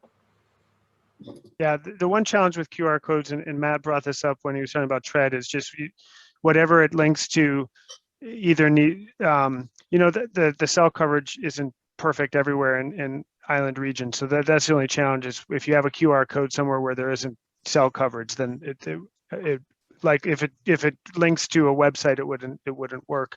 But other than that, it's you could load something up at the ferry dock or something like that, and then if it's something that works offline, So that's what I just started to do, because I've got guests that come on island. They get here, they open up their map, and they're like, I have no cell service. I don't know how to get to the island. I had 2 guests this week. One woman was a geocacher and she used her GPS.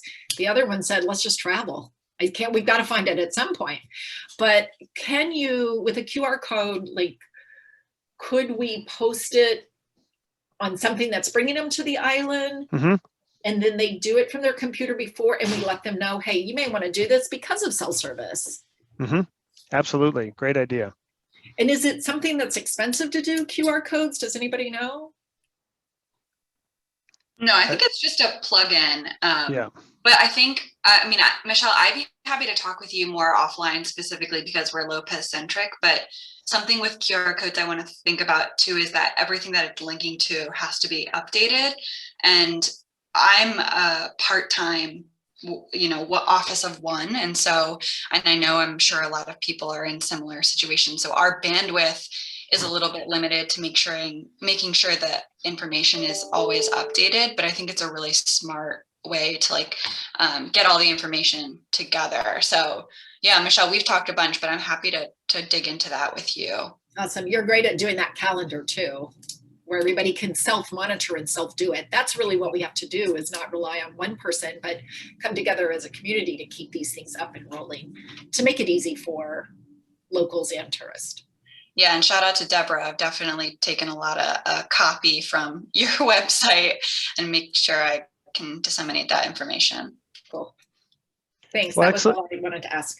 No, this is great. And again, a key part of what we're doing here is to provide a platform for people to have these conversations. And even if some of them move offline later on, we're excited that you're having these conversations and you're bringing up ideas that might spark other ideas with other people. So thank you for that. We're right at the halfway point of what we had planned for the workshop today.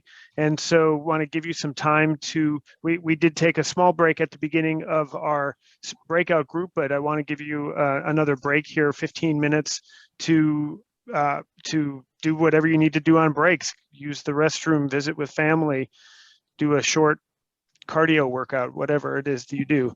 Well, it's 3:00 my time, so 1:00 your time. So let's come back in let's say 20 after, just give you an extra couple minutes to have for breaks. So please come back. I really appreciate your conversation and looking forward to having more of them after the break.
Okay, I hope that you had a nice break. And just to update you all on time, the scheduled completion of this event is at 3 p.m. We have a couple more small breakout sessions to go through here. The next section is a bit where I talk about a few examples from other parts of the world that might provide some inspiration, might provide some ideas for what you do or don't want to do. Just checking the chat here. Okay. And the beauty of being able to look elsewhere in the world is that you can pick and choose which examples that other people, other groups, other communities have gone through that relate to what you want, relate to your region more specifically, and which ones you aren't interested in. No one's forcing you to take other people's advice. So what I'd like you to do is, as I'm going, I'm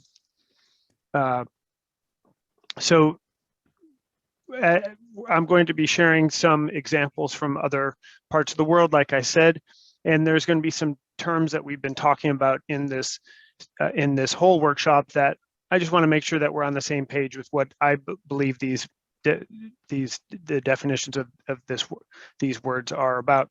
So the first is, what is destination development? We've been throwing around that word. Mike brought that up as here's what Washington Tourism Alliance is working on. And then we've also interspersed the word destination management as well. And they're related, obviously, and there's some differences, and we'll be sharing that. And you also know that Washington Tourism Alliance is the marketing group that markets the state. And so we'll be talking a bit about why does WTA care about developing the destination and isn't just spending time marketing it. So the first is about what is destination development. And so lots of definitions of this, as you can imagine, but the one that I'm using is any activity that increases and improves the quality of a visitor's experience in a travel destination. And I got that from the Utah Tourism Department. And so the idea here, any activity that increases and improves the quality of a visitor's experience. So that means that people might be showing up at your destination because they've heard great things or it looks beautiful and whatever, but there may be things that the local people can do to enhance that experience or better connect people to the story that you want to share. And so that or create attractions or assets that the people can do when they're there. And I would say that destination management, this comes from the international group Solimar, who does tourism development and consulting work around the globe. For destination management, they say the coordinated management of all elements that make up a destination, including the attractions, amenities, access, marketing, and pricing. And so the idea here is that development only gets you so far. And part of the work that a destination needs to do is also consider how are those assets, those attractions managed? How are they? How are local people benefiting from those? How are community being engaged?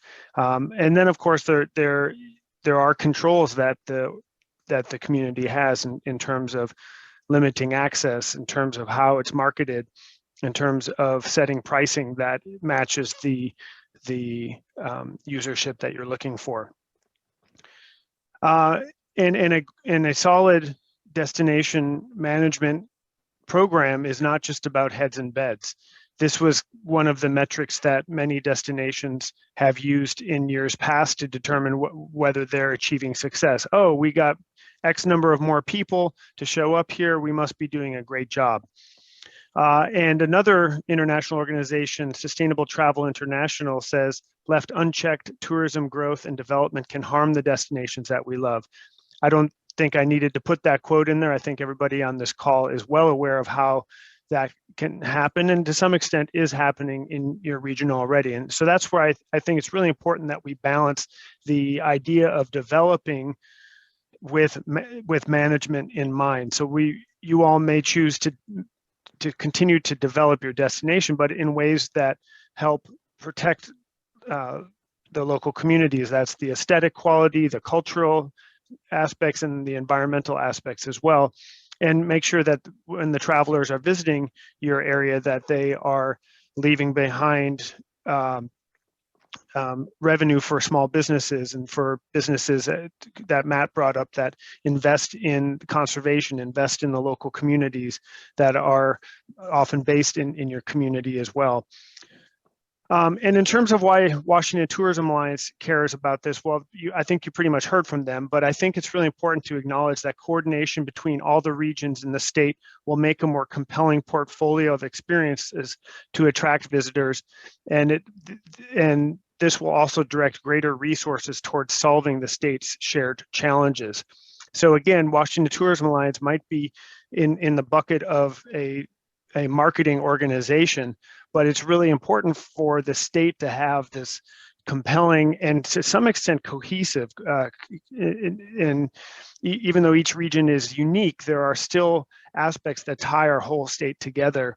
And so WTA is, of course, very interested in supporting you all in creating these products and experiences that are going to continue to have the state of Washington rise above as a compelling destination for visitors from all over the world. And then, of course, those challenges that all of our regions face across the state, some of them are unique, but some of them are shared, and where Washington Tourism Alliance can use its impact of being a statewide entity and having conversations at the statewide level. There may be resources that can be brought into your community to help solve some of those challenges. There may be other parts of the state that have solved those challenges in ways that would be useful for you to know about, and vice versa. And so that is why there's a compelling reason for a state marketing organization to still be excited about destination development. So as I alluded to before, I have two case studies I'd like to share that I think are relevant to your region. And what I'd like you to do as you're listening to them is to capture ideas you have during my presentation of these case studies. One of the presentations is just me sharing information about a part of the world, and the second one is a video. So if you're tired of hearing me speak, good news, you get a video coming up, and it's entertaining as well as informative. And then we'll do our breakout groups, and at the end of the presentation, you'll go into those breakout groups, and it'd be interesting for you to compare notes. How does your community compare to the communities presented? What were there any ideas that were brought up that you would be excited to pursue or to tweak in ways that would be relevant for your community? So the first case study that I would like to share with you is an area in Italy called the Cinque Terre, and which means the five villages, or the five communities, because there are five very small, I'd like the word boutique, and I think it's very relevant for this part of the world, boutique communities along the northwestern coast of Italy. And I've been fortunate to visit there a couple times, thankfully not during peak summer when it's literally insane to be there. And so these are photos that I've taken from that area. The Cinque Terre, it gets 2.5 million visitors per year, and those were numbers that were taken pre-COVID. I think last year was obviously nowhere near that. And there are only 4,000 full-time people that live in that area. So you can imagine that's quite a change, quite a stark difference between the number of visitors that show up there and the actual people that live there. And for those 2.5 million visitors, there are only 3,000 beds or places where visitors can stay overnight. So a lot of people that come through, they come for just a short amount of time. In fact, many of them come for just the day. Similar to islands, there are, even though this is not an island, it is a rugged coastline and it is difficult to access. And so the primary way that people can get to this area is by rail and by boat. So there are some roads, but the roads have a lot of limitations as to who can drive on them. And some of the communities don't necessarily have a road that goes all the way to their community. And so most people are getting there by a train, but even the train is limited because the main train track that runs along the coast of Italy here does not stop in these communities. You have to transfer to take a regional train in order to get to this area. So there's limitations even there. And then there's also a ferry, not quite the car ferry type thing that we see in Washington State, but much smaller ferries that hold maybe about 75 to 100 people, and it's all passenger ferry for the most part in terms of how people get to and from these areas. And in addition to rail and boat, there in between all these towns is a national park, and it's also the whole area is a UNESCO World Heritage Site. So there are 70 miles of hiking trails that connect each of these villages. And so it's a very popular place to get off in one spot on the train and then hike through this national park, through these incredible coastlines and through these really beautiful forests in order to get to the next village. And you might get a espresso in one village and then get lunch in the other one, then hop on the train and head out. I was fortunate to stay actually speaking about agritourism, on a farm off the beaten path in this area by a guy that is a professional pianist, and his girlfriend is an amazing. They're both very good cooks, and especially his girlfriend. And so they'd make this nice meal for you while you stay there. And then as you're having their digestifs, which are liquors that they produced on site, he goes off and plays some Bach or some other classical music on the piano while you're looking at off the coast at night. So it's a really nice place. But there are lots of challenges being right on the edge of a cliff, especially as many of the agricultural community, the aspect of this area, as you folks were talking about, people can't afford to stay in the area, or they move away or whatever. So there's lots of agricultural terraces that for centuries had been places where people farmed and held up to rain and weather. People stopped upkeeping these terraces, and so there are landslides and issues with erosion, as well as just people hiking on these trails and trampling places where they're not supposed to go was causing big erosion and upkeep concerns. So this is a classic case of over-tourism. There are way more people coming here than the carrying capacity can hold, and leading to, I mean, literally hundreds of people getting off on trains at one time in train stations that weren't designed to hold that many people. There are a lot of safety concerns and, of course, cultural issues with people there. So a lot of the local people were quite upset. There were threats from the mayor to cut off all the train travel after a certain number of people are met. There were requests that the train have reservation systems and other things like that. And so I don't believe that the island region is anywhere to this point yet, but I think it's important to look into the future at other destinations that share some of these same qualities and try and cut them off at the pass before it gets to this point. Well, in Italy, and here's an example of those hiking trails that you can hike along the coast. They're just incredible. And so some of the solutions that they've come up with are in a couple different buckets. One is to control, redirect people and groups.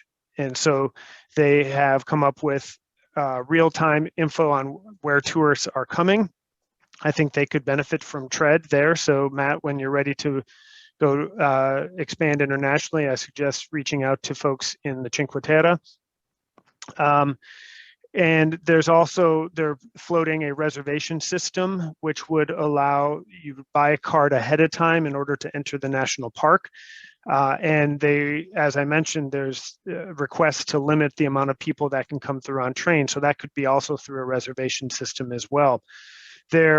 one of the issues with so many tourists visiting your area is that it can run local people out of town, and it can also, if not done right, it can mean that a lot of the local heritage and things that people are proud of and excited about, there's not the human or the actual capital to preserve and grow those items. So there's a lot of request for funds to repair the terraces, and that's both an environmental concern in terms of the hillsides eroding, but it's also those terraces and the agriculture that is grown in those terraces are a huge part of what the local culture and local heritage. And then in order to justify those terraces being put back into place, you need to have local foods being harvested, or food from those being harvested and then served in local restaurants and the products that come from them. And so these are a handful of the solutions that this area are proposing. And I think it'll be interesting for you folks to keep an eye on what's happening in the Cinque Terre, because again, I think that whereas I think some of this would never get to this point in the islands region, I think that there are plenty of hints that your region could be going in a direction similar to this, and how the Cinque Terre solves some of these really big challenges will be useful to you all. Okay, so the next I would like to share is a video from our neighbors to the south. So you might be familiar that well, for the 10 years that David Blandford was talking about, that we were working to rebuild the Washington Tourism Alliance, a statewide tourism entity here in Washington State. The state of Oregon was just kicking butt, and Travel Oregon was well funded. They increased their funding during that time, and they invest about 10% of their state's budget, their Travel Oregon budget, towards destination development. And again, a lot of that was pre-COVID. They lost a lot of their funding during COVID, but they did a lot of work over the 15 years between when they started doing destination development until just right before the COVID pandemic hit. And so there's a lot that we can learn from our neighbors to the south. And what's great about our neighbors to the south is that they're also really excited to work with us, and they've been supporting us this whole time as we've been trying to rebuild our statewide tourism initiatives. And so really proud to say that Oregon's a great partner of Washington Tourism Alliance, and I've been fortunate to learn from them doing some work down there. So I'd like to share this video that they produced about the Columbia River Gorge region. And the interesting thing is that the Columbia River Gorge is a bi-state region, and so the work that Travel Oregon was doing involved the Washington side of the gorge as well. And I think similar to the islands region, this is a part of both of our states that gets sometimes overloved, and they've been working on a lot of destination management strategies as well. And so there's a bit we can learn from this video. I will hit play and hope that it works.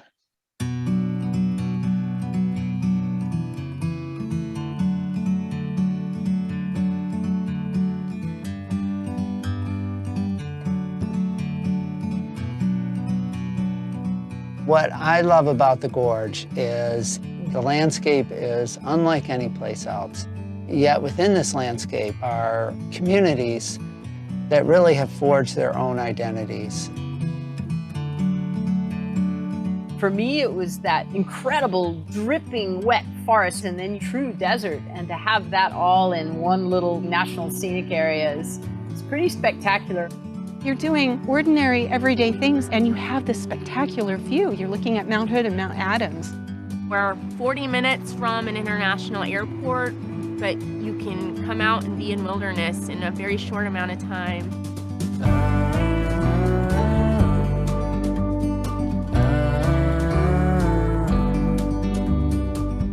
We are getting 30 to 40,000 people moving into the Portland metropolitan area every year. And certain areas of the gorge are feeling more impact than others. Essentially, 80% of the people who visit the gorge visit 20% of the places. And so we have to think about how do we flip that model? Because the gorge is not just the waterfall area. The National Scenic Area is 2 states and 6 counties. So when you're trying to do something collectively, it's really challenging because it's all completely different jurisdictions. And so that's really why we reached out to Travel Oregon, because we knew that they had the ability to help us see the bigger picture.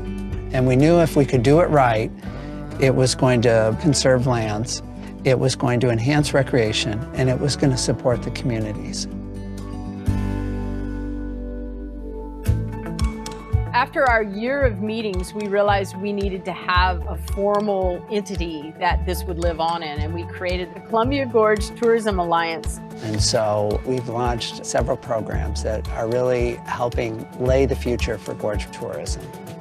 We're working on car-free transportation, visitor communication, and then finally, signature trail initiatives. One of the challenges is teaching our visitors how to love our place. So Ready, Set, Gorge is really about recreating safely and being a good steward when you're out recreating.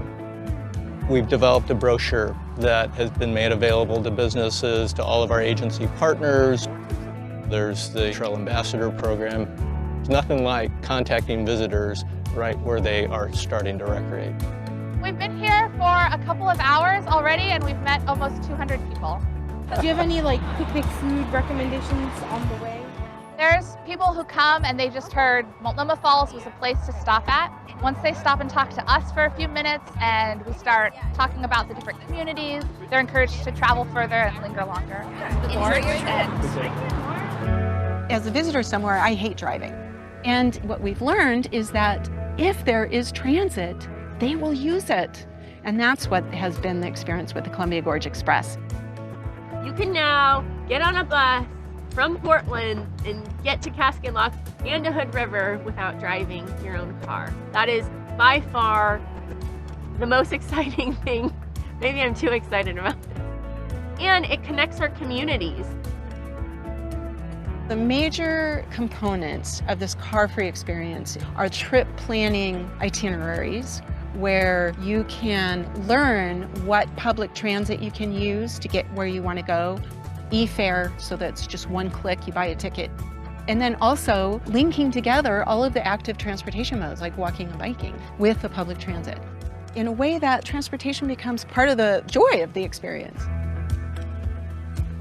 One of the things that our whole process has been focused on is how do we turn this place into really a world-class destination? So we launched a vision called Gorge Towns to Trails, and that's the idea to create a loop trail around the gorge that would be like a European trekking model from town to town. The idea is that you wouldn't need a car and you could walk 250 miles and actually have a place to sleep at night and food to eat along the way and experience nature from a more visceral place. So it's just a matter of us being the stewards of this experience. It's rare that you find a process that really creates lasting social change. In hindsight, I never would have thought that the Gorge Tourism Studio would help us in a time of disaster.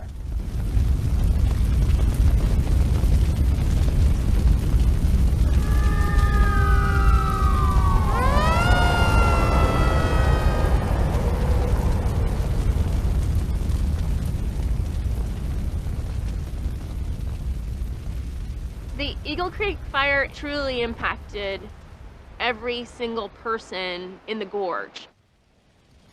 Our identity is really all about the beauty of the gorge, and so that grief of watching that burn up was really hard for us to experience.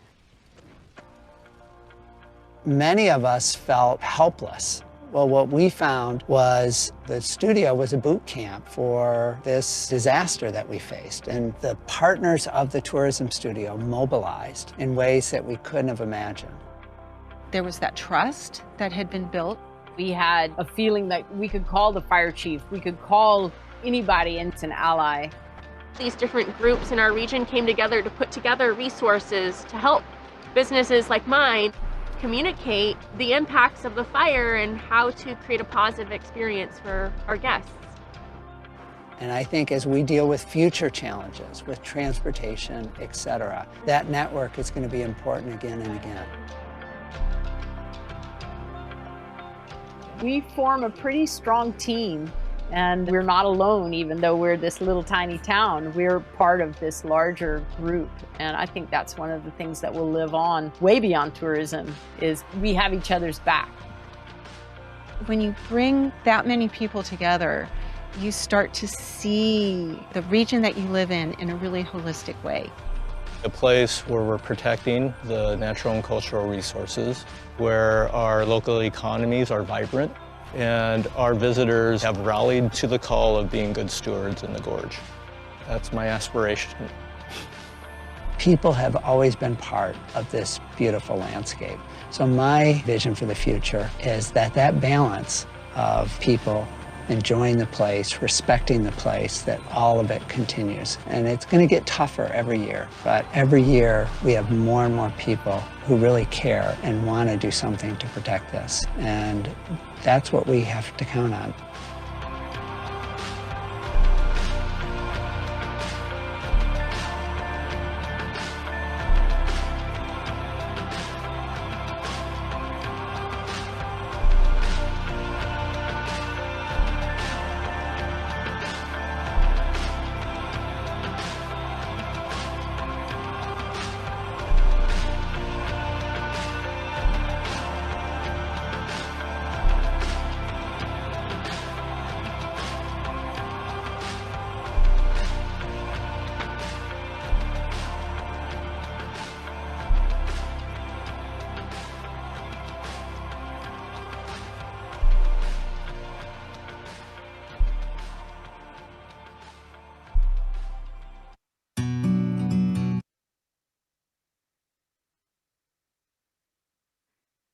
Okay, so another community that has struggled with some over-tourism, over-loved components in both examples, actually, and some different strategies that were presented that you might find interesting, might find useful, and maybe just hearing about them have inspired you to come up with your own ideas for how to solve some of the shared challenges that the islands region faces. So, Mike, if you can split us into small groups, I think we'll probably do about 15 minutes on this breakout, and that'll give us time for our last breakout after that. Okay, hope have some great discussions. We'll see you in a little bit.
We're the only ones in here. else didn't have their alarm go off 5 minutes before, like our group did. They're like, oh my God, we gotta hurry up and talk. You learn once, do it once, and you learn what to do the next time. Well, I'm happy that we're able to do a lot of these things virtually. I think we're learning a lot this past year from how to conduct some of these things, but I really do miss getting to these. Part of what I love about my job is being able to go to all these amazing places and meet people directly. So I hope we get to do that at some point too. For sure, yes. All right, welcome back, everybody.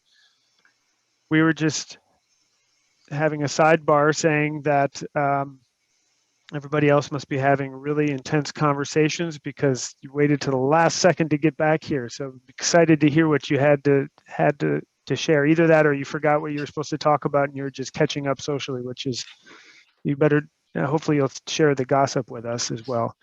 All right, which group would like to go first?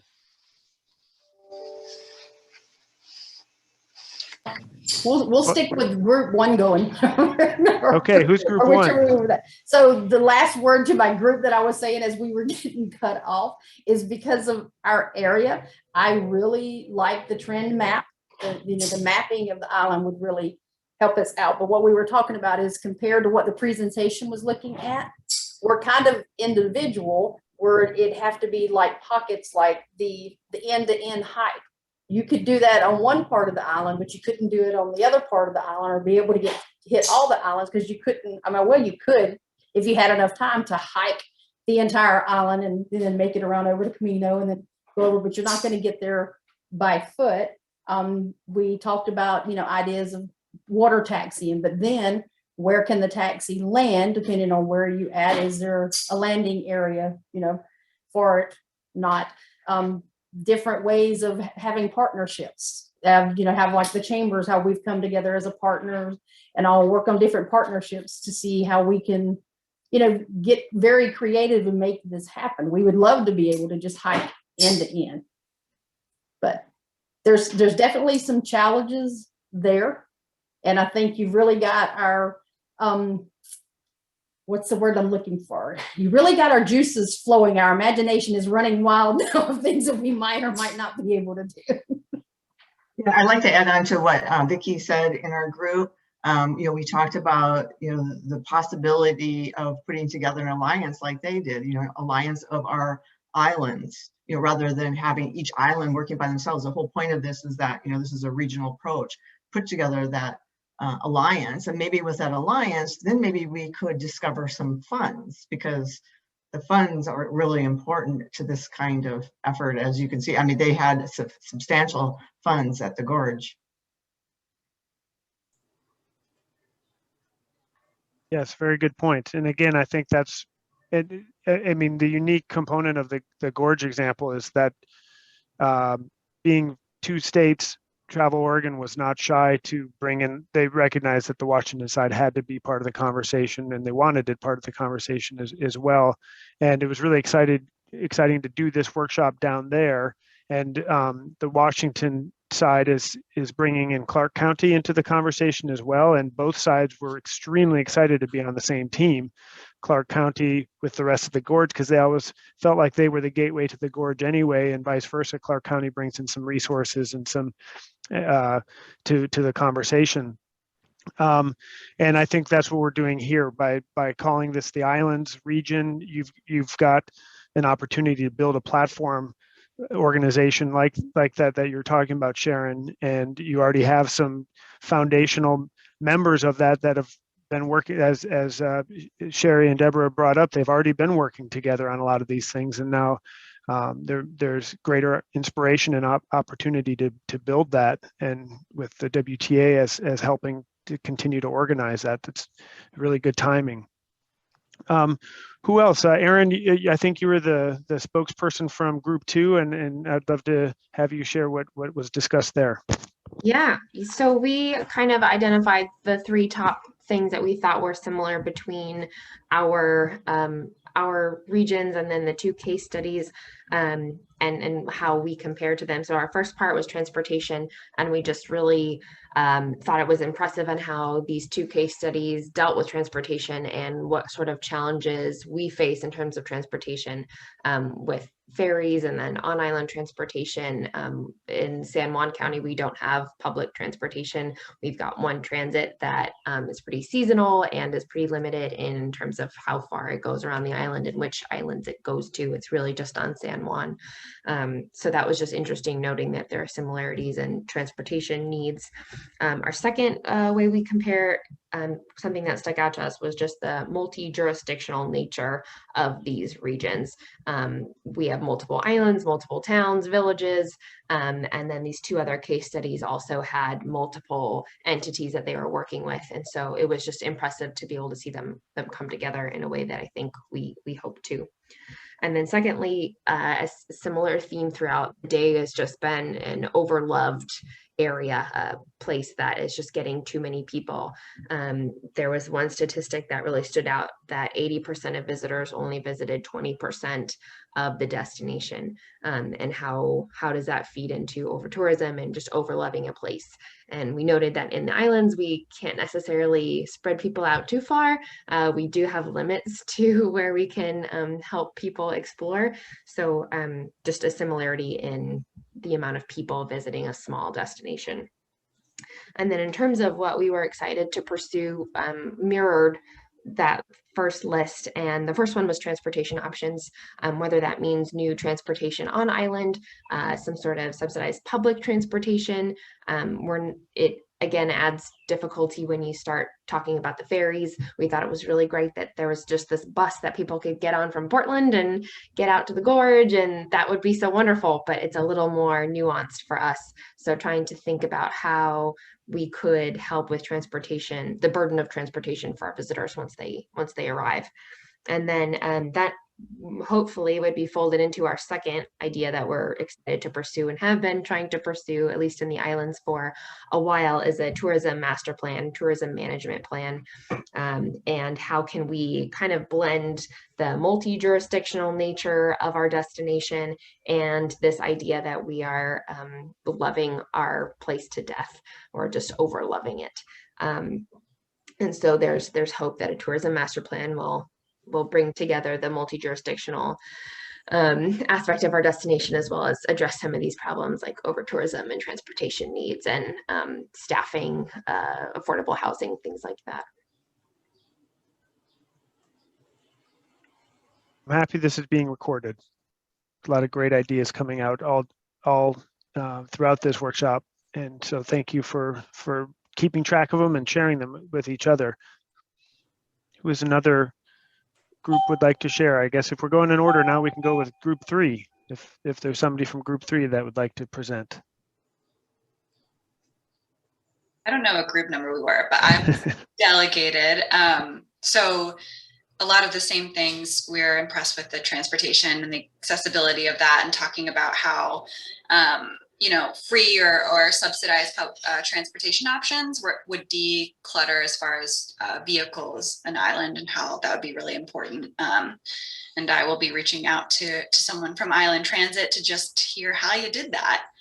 Something that we talked about that wasn't maybe brought up, if my memory serves, is this tricky town forum idea. I know that everybody here has heard a lot from people who feel negatively about tourism, and something that I'm engaging with, although very new in this position, is how do we delegate accountability?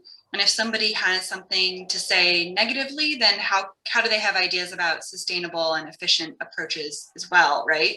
And I think that's something I'm thinking about, is really just getting in with the locals, like on a personal level, because they've done a lot of work within stewardship. And if I can delegate that work, they're already doing it. They can give me trail guides, or, even, a bird guide for the winter, little things that, on a smaller scale, Lopez is, on that scale. And then we talked about, the fires and just the overuse and what it would mean to give new homeowners, which is a little different than tourism, but tourism can go into living on an island and in a place.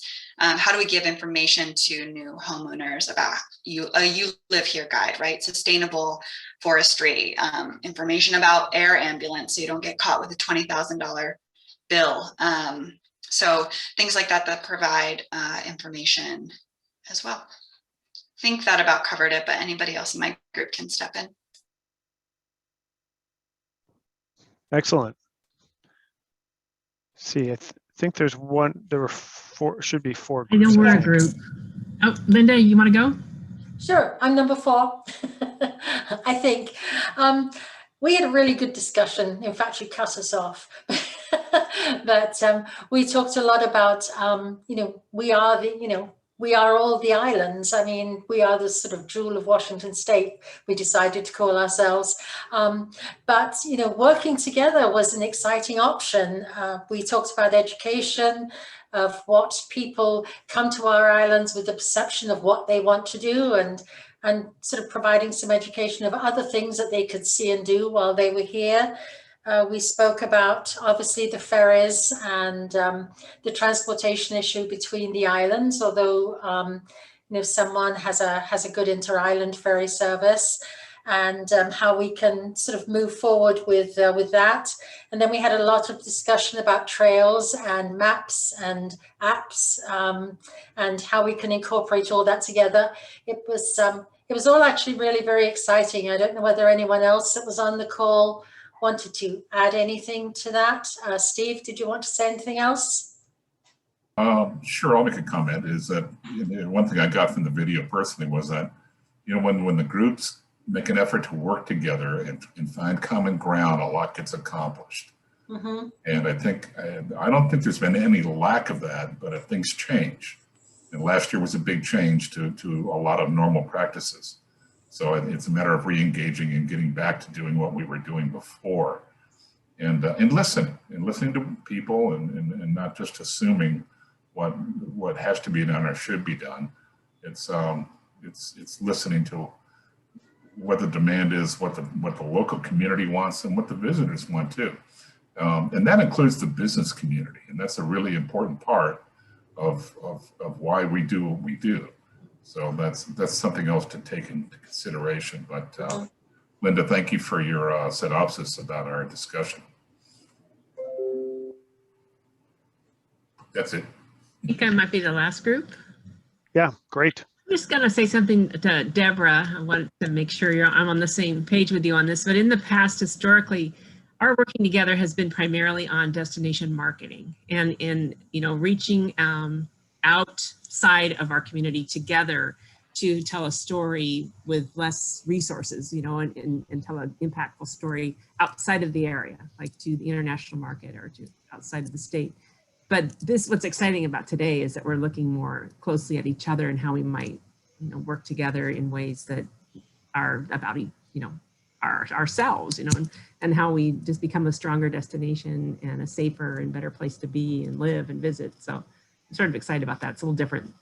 That's obviously the difference in that M from marketing to management. But anyway, our group, a lot of the same things said today, but a couple things that I wrote down that struck us was we teach our visitors how to love us, was one of the lines in that Gorge video that struck us, that we should look at how we're communicating to people and make sure that, we have the same messaging throughout our communities and, within our two counties. Maybe they're different county by county, but within our own islands, that we have similar messaging, and that our itineraries do include all the transportation pieces, because one other thing we felt we did need was a better transportation management plan for getting people around safely and making sure that when we say, hey, just come on foot, that, they really can go to where they need to go and want to see and do it safely, and make sure that there's really safe cycling trails and it's really well marked and it's somehow communicated to people. That would be important. And that we do this now before we are the Cinque Terre, and before we have a massive fire, and that we're ahead of the game today, and that feels exciting to everyone in our group, that we have a chance to to spend some time on this before we are in the middle of the crisis that might be next. And hope, God willing, there won't be anything, but it feels really good today that we've made some progress towards that. What an inspiring way to put all those pieces together, Sherry. Thank you for that. And I say personally, having been there twice, the Cinque Terre, amazing. I was fortunate to go there when it wasn't super busy, but all the things that I love about that area personally, you all have. And so I think it's really smart what you just said before. I mean, it's not, one could say, oh, but that's Italy and we're the United States, whatever.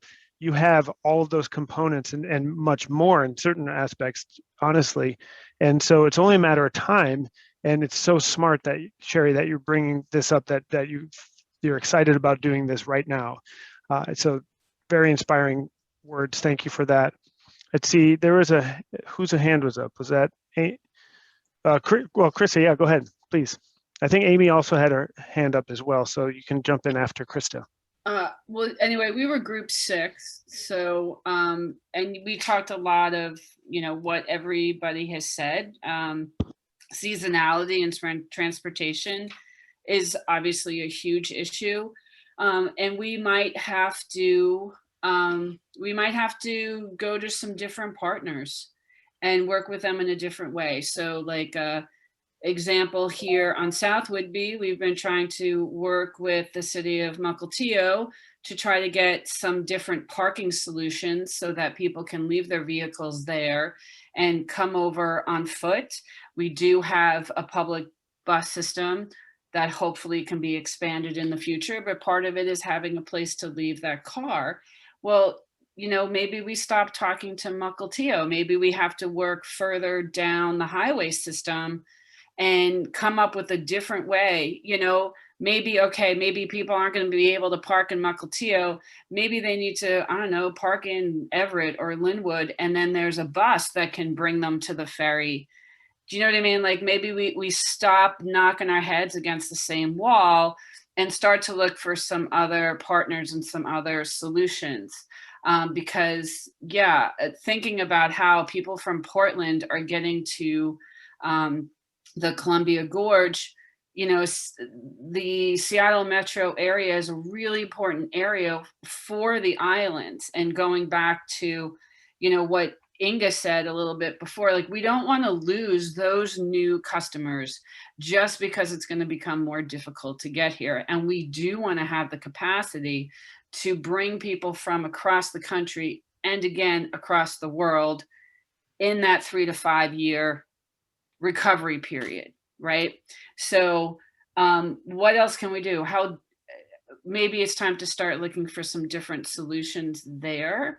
And just a small thing, but I was really impressed how they had these, information booths, tables to answer people's questions where they were coming in.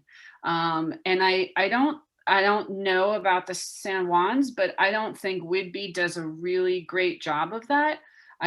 No offense to the visitor centers up and down the island, but perhaps there's a better place for us to reach people physically. Maybe it is setting up some tents like at the bridge at Keystone and down in Clinton or something like that. Maybe people aren't finding the places that have the information, and maybe we need to go to them. There too, maybe we can work with the ferries. Maybe we can have representatives on the ferries, wearing an Ask Me t-shirt, before they even get off the boats. Let's answer their questions. So just some ideas. Excellent That's ideas. Actually, yeah, please go ahead. I just wanted to chime in a little bit in that we were talking about transportation a lot as well, and the limitations that the ferry, the challenges that we're really seeing with the ferry and more people wanting to bring their cars. And that I kind of like this idea, instead of stop beating your head against the wall. One of the things is there's no great way to get to Anacortes, which is the launch off point for the San Juan Islands. And, there's the airport or shuttle, but that's it takes a long time. It's not very easy. There's the Victoria Clipper seasonally. But if there was, for Seattle, given that so many of our people come from Seattle, if there was, park and ride at a place, you go there, you park and boom, it's real easy, and it just a little loop back and forth. And then, while we're waiting for the Washington State Ferries to build new boats, which is going to take a very long time, then we have more people walking on as that capacity opens up, and that provides more space for people that way, with the added benefit of fewer cars on the island once they get here. Excellent ideas. Just real quick, if I can add just a couple components there. First, I love the idea of ambassadors at various places, and as people, as Mary says, great opportunity to educate our visitors. And I think there's a lot to educate. There's many aspects of education, but one of them is helping connect the visitor to the culture of the place that they're visiting and the history of the place that they're visiting, and all that. And that's sometimes missed when people are just driving themselves, is that opportunity to actually have interactions with local people in ways that can pass on your story to them. And another aspect that I want to share is when I did some destination development work in Snohomish County several years ago, in the Skykomish area, they were talking about how there is a train that goes through their region multiple times a day, and their biggest concern is the traffic on Highway 2. And if they could somehow figure out a way to get people on those trains, and that they could stop in Skykomish or any of those small communities there, and those are huge, bigger region-wide discussions, but now's the time to start on those. And similarly, a passenger service from Seattle is a wonderful idea. I would love that. I live in Seattle and I love coming up to your region. So if there was a way to build that, what a great idea. And those things don't come overnight, but you've got your crew together and people who are dedicated and motivated. Don't be surprised what you can come up with. So I'll stop with my extreme optimism point. Sometimes that gets annoying, so I'll let other people. There were a couple other people that wanted to share. Amy, I think you were one of them. Would you like to jump in? Sure, real quick. So Krista covered mostly what we were talking about in terms of transportation. Because certainly, yes, you can get here without a car, but then being in the islands, getting around without one, especially different times of year, is much more challenging. But I wasn't, rather than continue to beat the dead horse, the other thing we were discussing is kind of balancing that dispersal. It's harder to do in the islands, certainly. Everyone wants to go up Constitution. Everyone wants the sunset photo, like at the lighthouse, like the one behind me. But there's also, so it's balancing it with your messaging with also what the locals want. Because there are trails and different things, like, yeah, you can start encouraging people to go different places, but speaking for the San Juans, we have locals who say, no, that's my trail. They don't want more people on different trails. So just kind of being tuned into that and being aware of that, and making it work for in your messaging. Great. A couple of hands up, and just want to get a time check here. We did have one other small group. Interestingly enough, a lot of what that small group was going to talk about is exactly what this conversation is. So that's why I may sacrifice some of that to continue what you're doing, because you're doing exactly what I was hoping to do later on. So let's take a couple more hands, and then we'll try and fit in the last piece before we're done for the day. Michelle, I think your hand is up.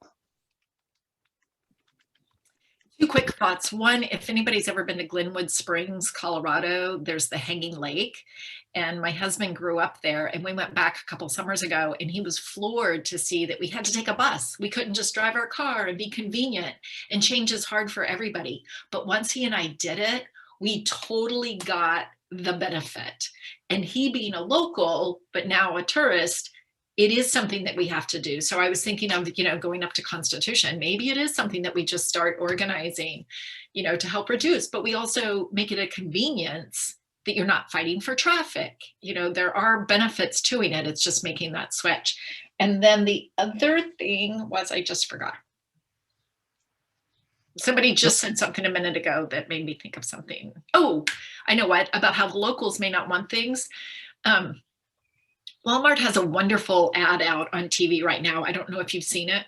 It's where he goes, hey, go into Walmart, buy this iced tea. What's the benefit of buying this IT? It goes back to Tread Map. What's the benefit of buying the beer?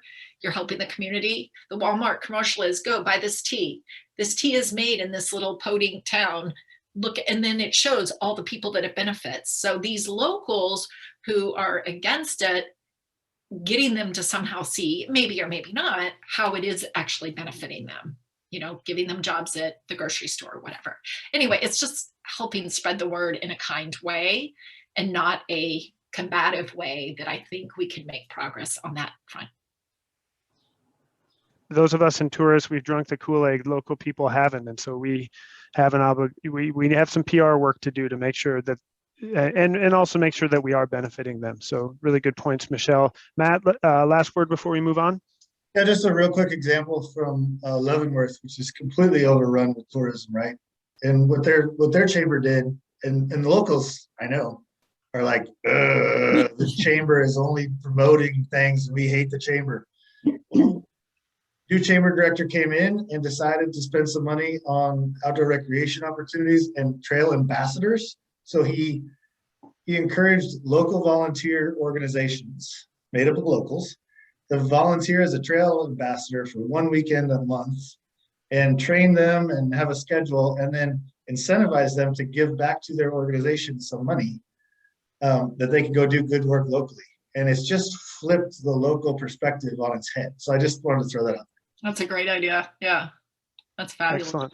I wanted to say real quick too that Please. we have some sacred sites on Orcas. Madrona Point has been closed because the Lummi were upset with the way tourists were leaving it. But the educational aspect of sharing with the tourists what that means to the indigenous people and how we need to have respect for that. And I think there's sacred sites on San Juan as well, I think. But definitely Orcas. I think that's a great segue into what I was hoping to share next. So I'm going to jump in, and first of all, thank you so much for the conversation. That's what I appreciate so much about what I get to do. So it's a great privilege to hear your ideas. And so the next point is how to build it. So you've all just blasted off tremendous creative ideas, ambitious but doable, I think. And this, Carol, this gets to your point about who needs to be involved. And I think there's doing a workshop many years ago, a former Washington State resident, Shannon Stoll, who is the CEO of the Adventure Travel Trade Association, he said that something he's observed around the world in successful destinations are ones that have a balance between who is engaged in the conversation and doing the work. And we know that we need the business community there because they're the ones who are getting the local economy. They're the ones who are small and nimble often to take on our great ideas and turn it into business ideas. But if it was only them at the table, we wouldn't get certain things done. We need the government there as well. Government can provide funding. They're often in charge of regulation. And so they need to hear from the business community about what they're trying to accomplish and know how government can support them. And then we have the nonprofits. And so that includes the chambers, the DMOs, the environmental groups that are conservation groups, the groups like Tread involved and at the table who can provide the support and resources. They can do the advocacy that sometimes that obviously the government isn't doing the advocacy work, and the businesses often benefit from that organization. And I think at all three levels there are and so a successful destination, you need to think about who is not at the table. And I think all three of these groups there are, Carol, you mentioned the Lummi, for example, and tribal representation. There's tribal governments that I don't see here today. There are certainly tribal businesses that are benefiting from tourism and are engaged in tourism that could be here, as well as and nonprofit groups that might be engaged in that realm. So thinking about who is and who is not here based upon this magic triangle is a great way to think outside, not the box, but outside the triangle in terms of who you may not normally reach out to. Well, you might have a motivation to reach out if you're thinking along those lines. Some strategies, again, I'm sort of, I think I might be speaking to the choir here because you folks are doing a lot of this work already, but I did have to get, plug in for the Jenny Farm where I got married, so that is good reason to post this slide. Harness knowledge from many folks. You've got elders in your communities that have a lot of knowledge about how things have been over the years. You've got craftspeople, artisans, farmers, all sorts of folks that can help you craft the story that you want to tell. What was brought up before about local people is building enthusiasm, getting people excited that for what the benefits of tourism are and how to build those tourism infrastructures that benefit local people. And that brings to the community buy-in, which I think is so key. And your community is not all on the same page about what their goals and objectives are. And you've got folks who aren't necessarily owning businesses or running businesses, but are just coming in on weekends and things like that can complicate things. But I think you're going to find that there are allies and alliances to make in all parts of your community. And a lot of what that brings you to is local ownership and pride. And I think in the work that I do, this is one of the things that I'm most excited about, is when people are really proud about what they've built and investing in their culture. So again, think about who's not at the table that you would like to be at the table, and that would be helpful to expand this objectives that you're working on.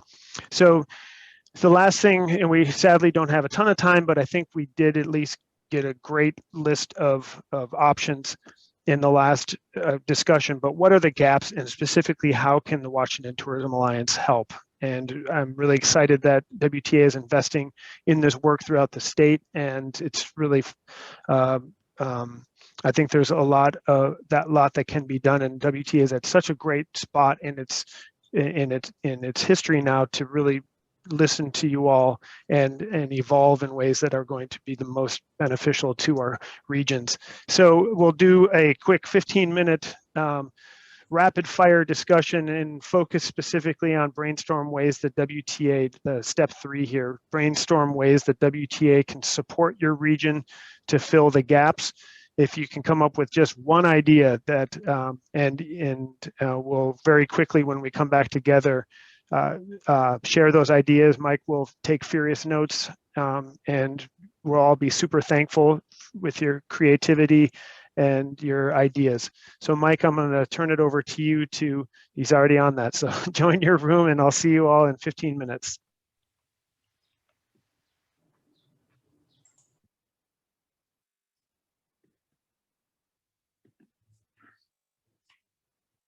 Sherry.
All right, welcome back, everybody.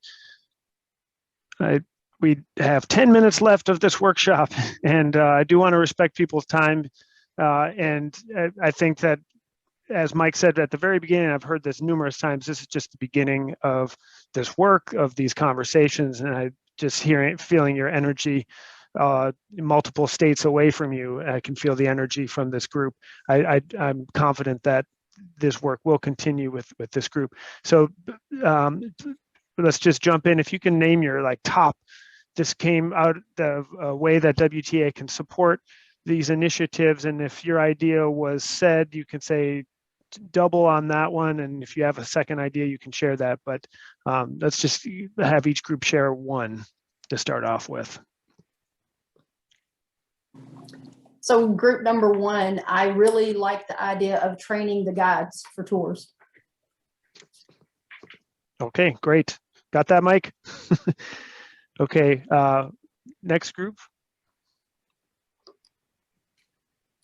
Well, I'll go as group number 3. So in general, we were saying that we would love WTA to be, and this is kind of a combination, a clearinghouse with case studies, an incubator, a facilitator, and to keep these meetings up, maybe quarterly. And in general, each of your 9 regions should have a tourism management plan, just like scenic byways need to have corridor management plans. So that's what we've been trying to work on as a county, but if we worked on it as an island region too, that would be great. Thank you. Great. It's 11, right, Mike? 11. Yeah. Okay, who'd like to go next? These are great ideas. Kind of play off of what she was just saying, that we want you guys to be a clearinghouse, but we also would like you to find the funding for us. Wink, wink. I had your back, sister. Yes. Well, and again, I think that is, I mean, I think Mike would agree with that, is that there is funding that has come in at the federal level, for example, and because Washington Tourism Alliance exists, that was kind of the lightning rod to get some of that funding and then to be able to disseminate that in various ways. And there's funding that's come through various agencies at the state, like agritourism and other things like that. And again, because you all advocated for years to create this statewide entity, now that funding is flowing through to all throughout the state. So it's not an unreasonable request. Jessica? I just really enjoyed the brainstorming, and I think that these meetings are always so helpful. But I would love some clear directive on, if we're going to follow through on some of these, who owns what. I think it's often really easy to come up with great ideas, and then we leave this environment and nobody knows who's responsible for the next step. So I think in terms of developing the island region is fantastic. And I think the people on the ground, those of us who know our own islands, should be giving WTA the information that they need to do that.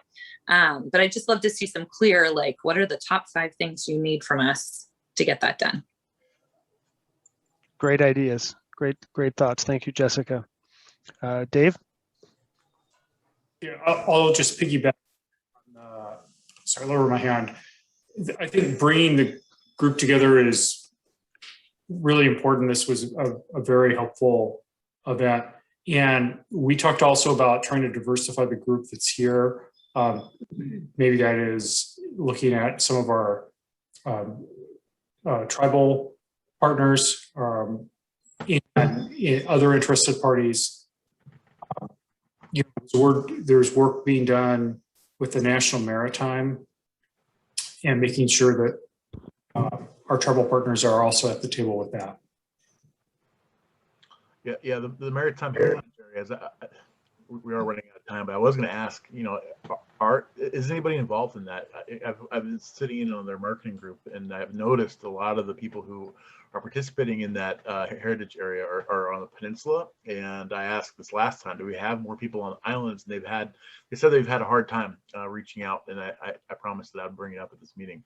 So if you need to give them grief, because my office has tried to work with them, and I think you need to give them some grief. They need to get back to me. Okay, I will make. And I mean, I'm happy to connect you, Representative Paul, and I'll definitely bring in Sherry and Deborah just to say, hey, I mean, they're interested, so it's not the issue. Just we need to reach out, make sure that everybody's included in that. And there's a long way to go in that, by the way. So we have there's time to be involved in that. So sorry, I think there's maybe other people in the group, other groups who haven't spoken yet. Jenny. I just wanted to jump in. Dave, if you want to send me an email, I get their announcements. I'm not always able to make their meetings, but I can certainly share that with you. And then to echo what Dave was saying from our group about diversifying, it's not just in the faces that are represented, but the types of businesses and organizations, that this was really helpful to have already a really nice mix, that if you could keep, going deeper with that to get even more diversity of the types of people and businesses and organizations in the region. And I think sometimes that's scary for people to call someone they don't know or reach out to someone, and if they can just say, well, Dan held up this graphic that said I'm supposed to do this, so that might motivate you to get a little bit of that courage to do so. But it really, in all seriousness, it really does mean a lot when people do send that personal invitation and make someone feel comfortable to show up. It's not just always an email, but it may be a phone call can be really nice, and in order to make sure folks know what's going on and know that that the table is more complete with them sitting at it. Okay, other groups want to jump in here. Okay, yeah, I'll Sharon. jump in. I'll jump in here. One of the things that we talked about, and we couldn't figure out the exact ask. So, but that's around the transportation. For example, earlier it was discussed the fact that, you have, Whidbey has been trying to work with Mukilteo across the water for parking. And I think it was Krista that suggested, let's go beyond that. I don't know if there's any way that WTA can support us in trying to figure out what that is, or if they've seen models of that. So I'm not sure what the ask specifically is. One idea that I've had actually since we talked about it 5 minutes ago is that, we have this Islands region, but we also have the Salish Sea region, which is the Skagit County and Whatcom County. And my intention is to do these quarterly, maybe a Zoom call one quarter, maybe in person the next quarter, that not necessarily a 4-hour workshop, but at least, to get together for an hour and a half, have a theme to talk about. And I think there's opportunities to mix regions, to say, okay, let's bring some regions together to present some opportunities. And I just think that it'd be great to really get people into a room to talk about, okay, how do we make that work, right? And so I think that's an opportunity. And actually, with the Salish Sea region, I actually wonder if you guys should be one region, but that's another conversation. Well, that was going to be my question. It's like Salish Sea is also the peninsula, and the San Juan Islands are the heart of it. So maybe not that name. Well, anyway, we don't have to talk about the name right now, but yeah. Should you guys be in with Skagit County and Whatcom County as kind of one collective region? But that's again, it's not going to happen this year, but that would be something to talk about in the future.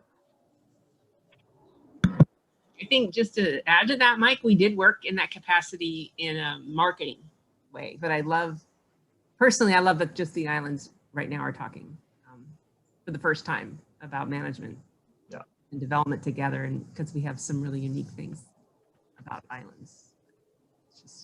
I think there was sound logic to put this group together, and we don't want to mix it up too much, but I think Mike's point is right on, that there are cross-region collaborations and conversations to mix things up. And again, once you all get on a path, you're going to be excited to share with your neighbors about what you're doing. That's awesome, and they're going to be inspired by you. And so that's and if they're told they have to bring all the treats, then that's worth it for you to invite them to show up. Okay, we have 1 minute left. I just want to let you all know that I would love advice, feedback from you all about what went well or if you have any questions about the things that I shared or the video, I'm happy to, I just put my email in the chat. I want to respect the fact that we said we'd be done at 3 p.m. and it is 3 p.m. right now. I know the conversation is still hot and live. I'm sure no one's going to force you to jump off if you wanted to still share, but I want to give people the freedom to say, thank you for showing up. Thank you for your dedication to this really important work and to each other.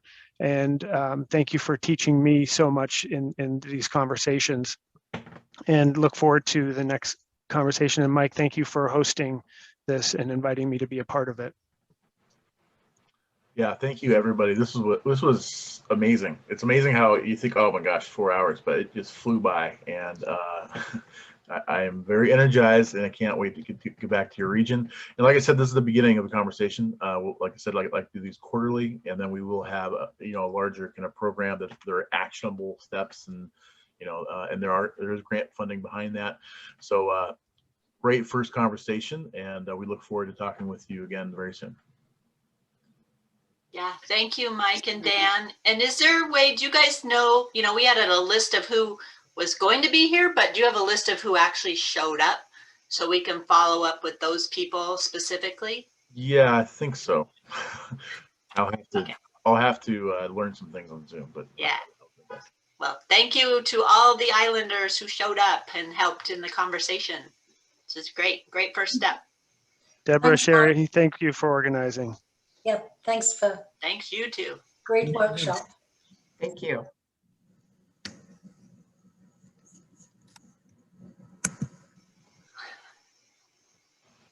Okay.